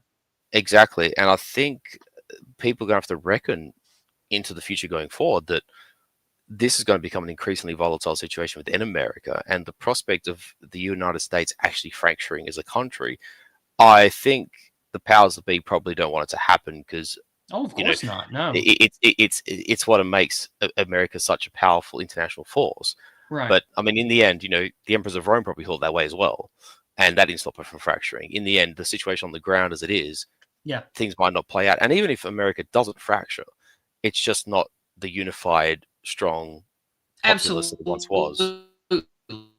Like a lot, there's, especially within the Old Glory Club, because the Old Glory Club is like that's my main social group around all of these topics. And one of the things we talk about is the risk of balkanization and why that's actually bad. It's why we want to save this country and keep it together as a country, because there's a lot of people who talk about accelerationism, and a lot of the, more libertarian-minded right-wing people who want, separatist states and all of that. They, bless their hearts, a lot of them are ignorant.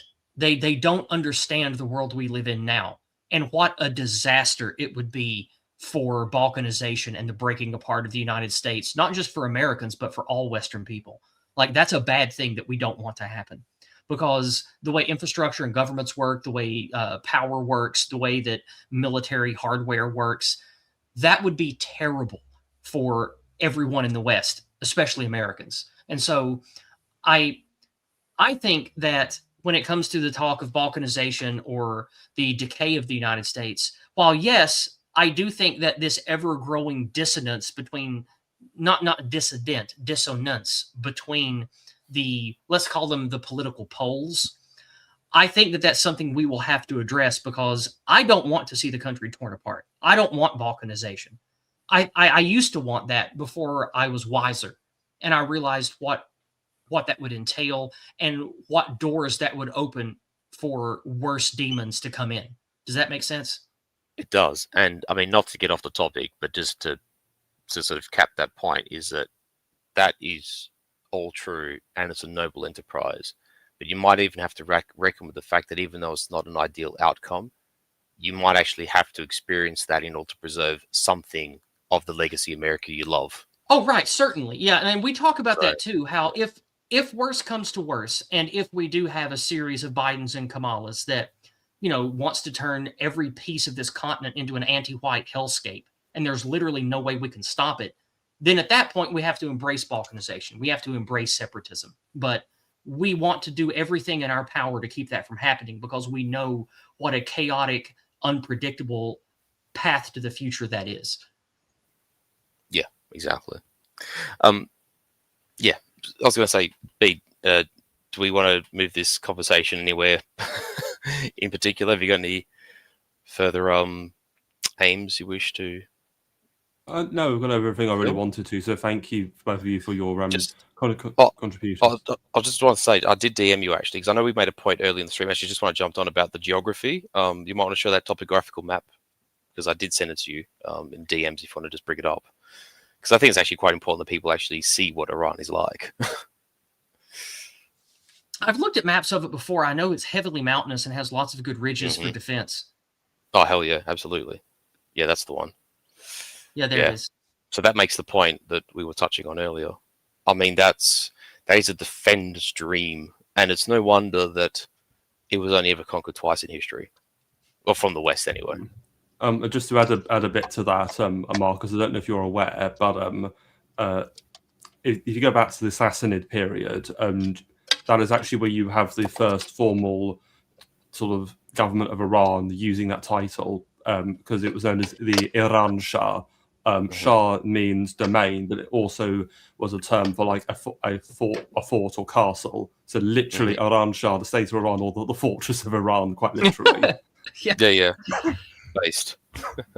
No, it is Very- like if I was playing an Empire Builder game, this is like choice territory for your capital. I mean, there's a logic to what AA actually says, and I think I mean, I'd probably add Germany, because Germany gives you projection into Europe and means you can push west or south. And also Germany's like a massive, I mean, until recently, it was a massive like industrial commercial base. But if you sort of like have what could you call it, a quadruple alliance between, say, the Russians, the Iranians, the Turks, and the Germans, like you have the Eurasian center, what do you call it, the center of gravity, basically like under control, and it would be undefeatable. Like, you know, I kind of agree with that sort of AA concept. No, certainly. If it's all right with you, I just want to wrap up with a couple of super chats we've had in. Oh, So one of certainly, them, because one of them was actually a question, so that might have a little bit of discussion. Oh, so, I would love that. Yeah, I like getting questions from the chat. Well, Okay. the sun's come up here, so I've got tons of time now. All right. Sorry, go on. Okay. God Yeah, bless so- you, based Aussies. I love you guys. Oh, thank you. So, Wrong Tail Woo for $5. Good to see everybody today and hear their viewpoints. Well, thank you, Wrong Tail Woo. And on Entropy, we had one from Melon for $5. What I don't understand is the Obama nuclear deal. Everything he did was to weaken America, and he helped Iran, which implies they were doing something to harm us, but not for J reasons. Or Pentagon and China hawks forced him, I don't know. Well, what I have to say about the Iran nuclear deal, Melon, is that I actually think that's one of the only things that Obama did, which I actually think was good, because I don't believe Iran really wants to try and get a nuclear weapon. I just think they want nuclear energy just to diversify their sort of energy resources for obvious reasons. Right, especially since they have a lot of oil to export. If they can have nuclear power for domestic needs, that means they can export more, which means they're a richer country. Yeah, exactly. And ultimately, the Iran nuclear deal, basically what it was is that Iran agreed, okay, we'll have nuclear energy, but we won't use it to develop a bomb. And in exchange, the West dropped its sanctions on Iran to help their economy. And I remember that when Trump came in and he killed the nuclear deal, he claimed it was because, the Iranians aren't keeping up their end of the deal. They're still secretly working on like a bomb. So therefore, that's why I'm tearing it up. And yeah, I think that was a big mistake of his, to be honest, because Yeah, we covered that on my channel too. Were you there for that one? You might have been. I don't remember. I don't think we were. No. The just on the nuclear thing briefly, is I will say that there's always that hint of suspicion that someone as profoundly anti-white and anti-European as Obama was, there always has to be that sort of degree of underlying suspicion, because that's always tinged with I mean, I don't like this, because I find that like NAFO types use this to slander us in some ways, but they use the word they use the term third worldist, but I think it's actually something sincerely third worldist about the Obamaites, for instance. Yeah. And you always have to sort of consider their judgments with the degree of like at the very least you'd be dubious, shall I say. Yeah. But nonetheless, I do agree with you, B, that I think it's probably like if Obama had like one redeeming feature that he did, it was probably that, because you got to think it did actually provide a bit of stability for the region for a while, even though there was media rumblings about the Ayatollah in Iran, as it always is. There was, particularly in a post-Saddam context, there was a more sort of stable period, even though they did use that opportunity in the aftermath of the Arab Spring to knock out the Gaddafi regime, and they did their best to try and, I'm trying to think of how you describe it, because I mean, with Egypt, they did have the Muslim Brotherhood ascend, and then they eventually managed to dethrone them, but they did succeed in, knocking Mubarak off his perch. But anyway, the one thing I just want to touch on a bit briefly is that one thing that's worth taking into account as well is that for all of the cynicism regarding like on one hand, you got like the NAFA people who cheer it, but then also, you know, I'm trying to even think, like even amongst like our ilk, sometimes we don't see things as clearly as we ought to. And that is that it is so clear that probably the most vulnerable governments that would have been in favor of, shall I say, like the BRICS oriented countries were, say, Libya and Venezuela. Like they're further on the periphery and harder to protect. But you can definitely tell that Assad was such a big scalp for them, because really the idea of being able to support Hezbollah now has become very much curtailed. And although they have the Houthis in Yemen, I actually kind of think that Hezbollah's days personally are numbered. Like even if they sort of happen to clip the wings of Israel, I just do not see how, you know, with the loss of the port of Latakia, without the support of, well, quote unquote, the support of Russia, but without the quote support, direct support of Iran, I really don't see how those, how Hezbollah is going to function like in the long term. And the other thing too is that, is that for all of the Western liberal screeching about these, and I mean, I don't like terrorists by and large. I'm not a particular fan of Islam either. I mean, Same. I used to write about it when I was at university, to the chagrin of my lecturers, for God's sake. I mean, that's a while back in my past now. But the point being is that when you look at the world from a geostrategic lens, like from the standpoint of, say, less the Chinese, but like the Russians and especially the Iranians, having a group like Hezbollah being for defense against your chief agitator, which is Israel, actually makes sense. Like there's a military logic to it, right? And for them, having a friendly government in Damascus made that a lot easier. And I really do think that if Washington and Tel Aviv have actually achieved one scalp in the last, decade and a half, it has been the fall of Assad.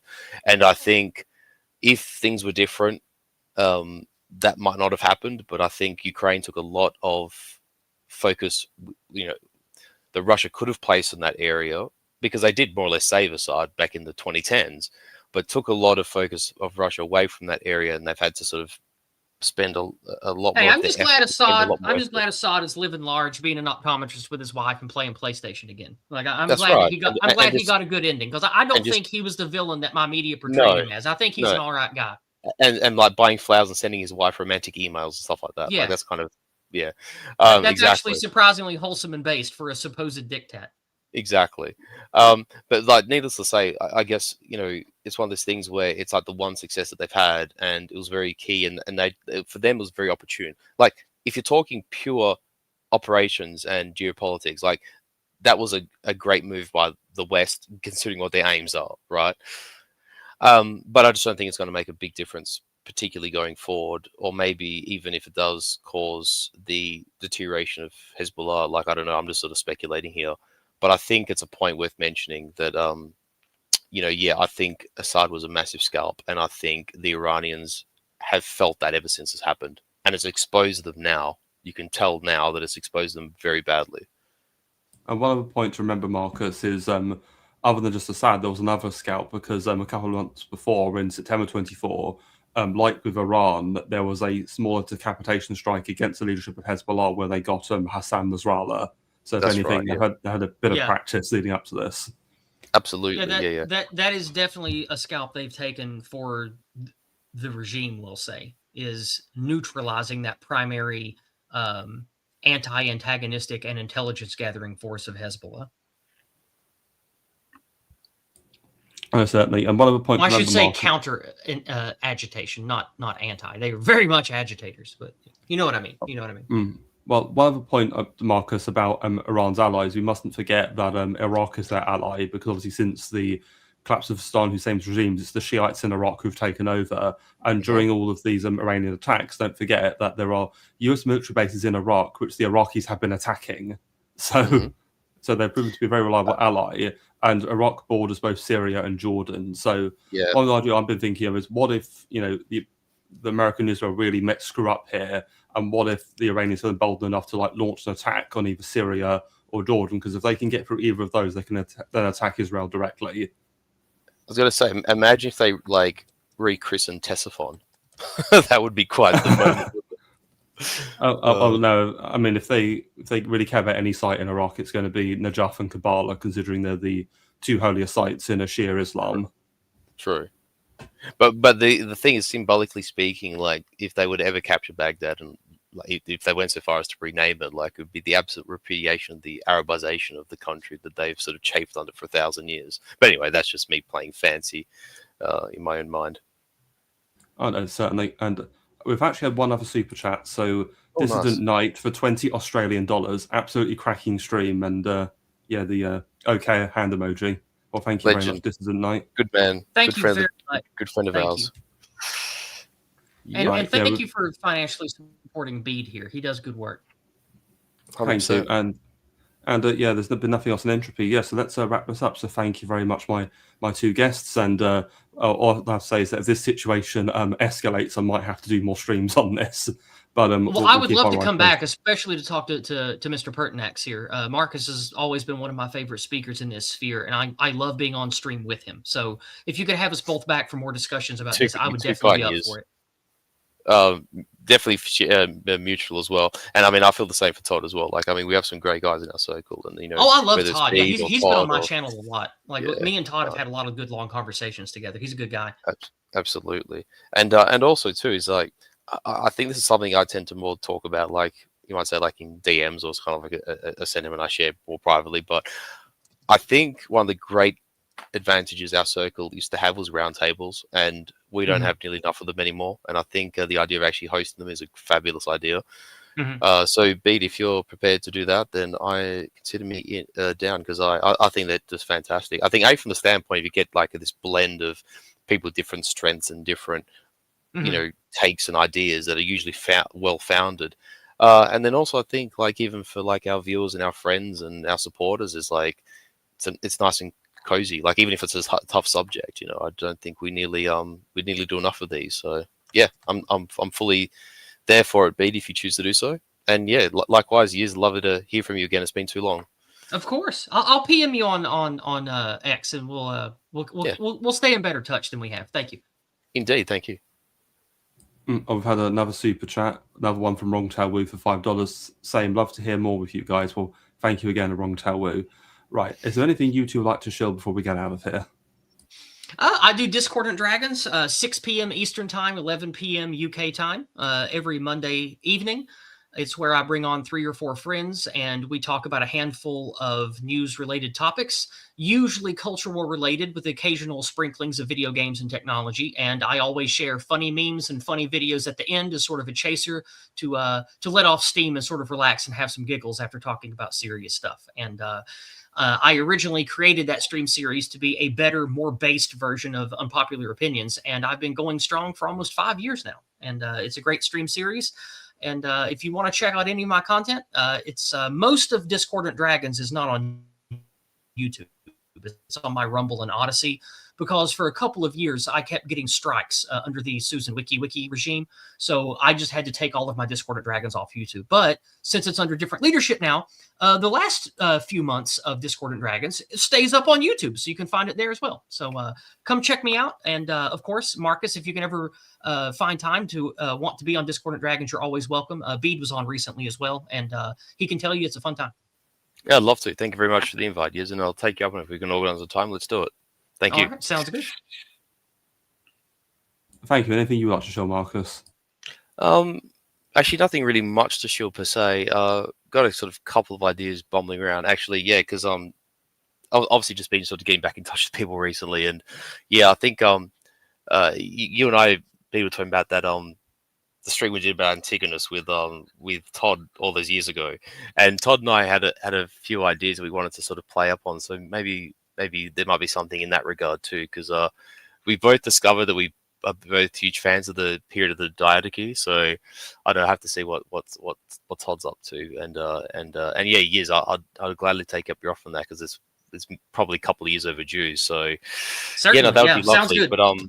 But yeah, I don't really have a lot at the moment to report in terms of what I'd like to do. Obviously just our work that we did recently on Belisarius. Bede, if people haven't seen that, go watch it, because Belisarius is probably the last great Roman in the true sense of the word. Yeah. Richard Hughes. Yeah, we'll have to try and organize a time for that. I'm probably thinking. I don't know. Beat and I will have to talk, but hopefully it's not too far into the future. I just as we both discovered, the early career of Belisarius is relatively straightforward, but then when you start reading about the Ostrogothic Wars, it turns into you go from like walking in from water into treacle, so it gets a bit like the current conflict, eh? Well, I want to reply. Hang on, wrong. Tao Wu. No, I know that there are many of great Romans after him, but I mean like in the classical context of Latin Romans, if I may be retentive. Yes, there's plenty of great Romans after him. I agree. But sorry, Bede, go on. And that's certainly. We've had another super chat. Marcos 588 for $2.99. Excellent work, very informative. Thanks, guys. Well, thank you, Marcos. Yes, in terms of this channel, of course, we've got, as Marcus mentioned, we'll do a follow-up stream on Belisarius and the Gothic Wars. I hope to do that probably, if not later this month, then maybe next month. I need to do more reading of Procopius before we do that. Other than that, I've actually, people don't know, I've been doing a series with my good friend Hunger on the history of modern Iran. And we actually did do a stream the last weekend just gone on Iran during World War I. And next time, which will be on the 14th of March, we'll be looking at the rise of Reza Khan, the Demon Shah. So stay tuned for that. Sounds spicy. I have to Yes. ask a bit, just before we split. Just want to quickly ask: have you? Because I think we kind of touched on this actually after we streamed about Belisarius, and have you sort of canvassed like the collapse of the Sassanids and like the Arab conquest? Because I actually think that's a period that's not often discussed and would be hugely interesting, like the Iranian intermezzo, that sort of period. No, I would love to do that. Yes, because I'd love to cover the Arab conquests of both Byzantine Levant, Egypt, and of Persia, and the intermezzo. Yes, the ideas I definitely had before and would like to do going forward. Sounds good. All right then. Well, sounds like a plan. But either way, thank you everyone. Thank you, Yizz. Thank you, Bede. Of course, Thank and of you, course, everyone. thank you, Bede, for hosting. Look forward to the next one. And my Absolutely. final thoughts is: love your people, love your kin, do everything you can to be the positive, shining beacon of white excellence wherever you live. Thank you, Yizz. Good night, everyone. Good night.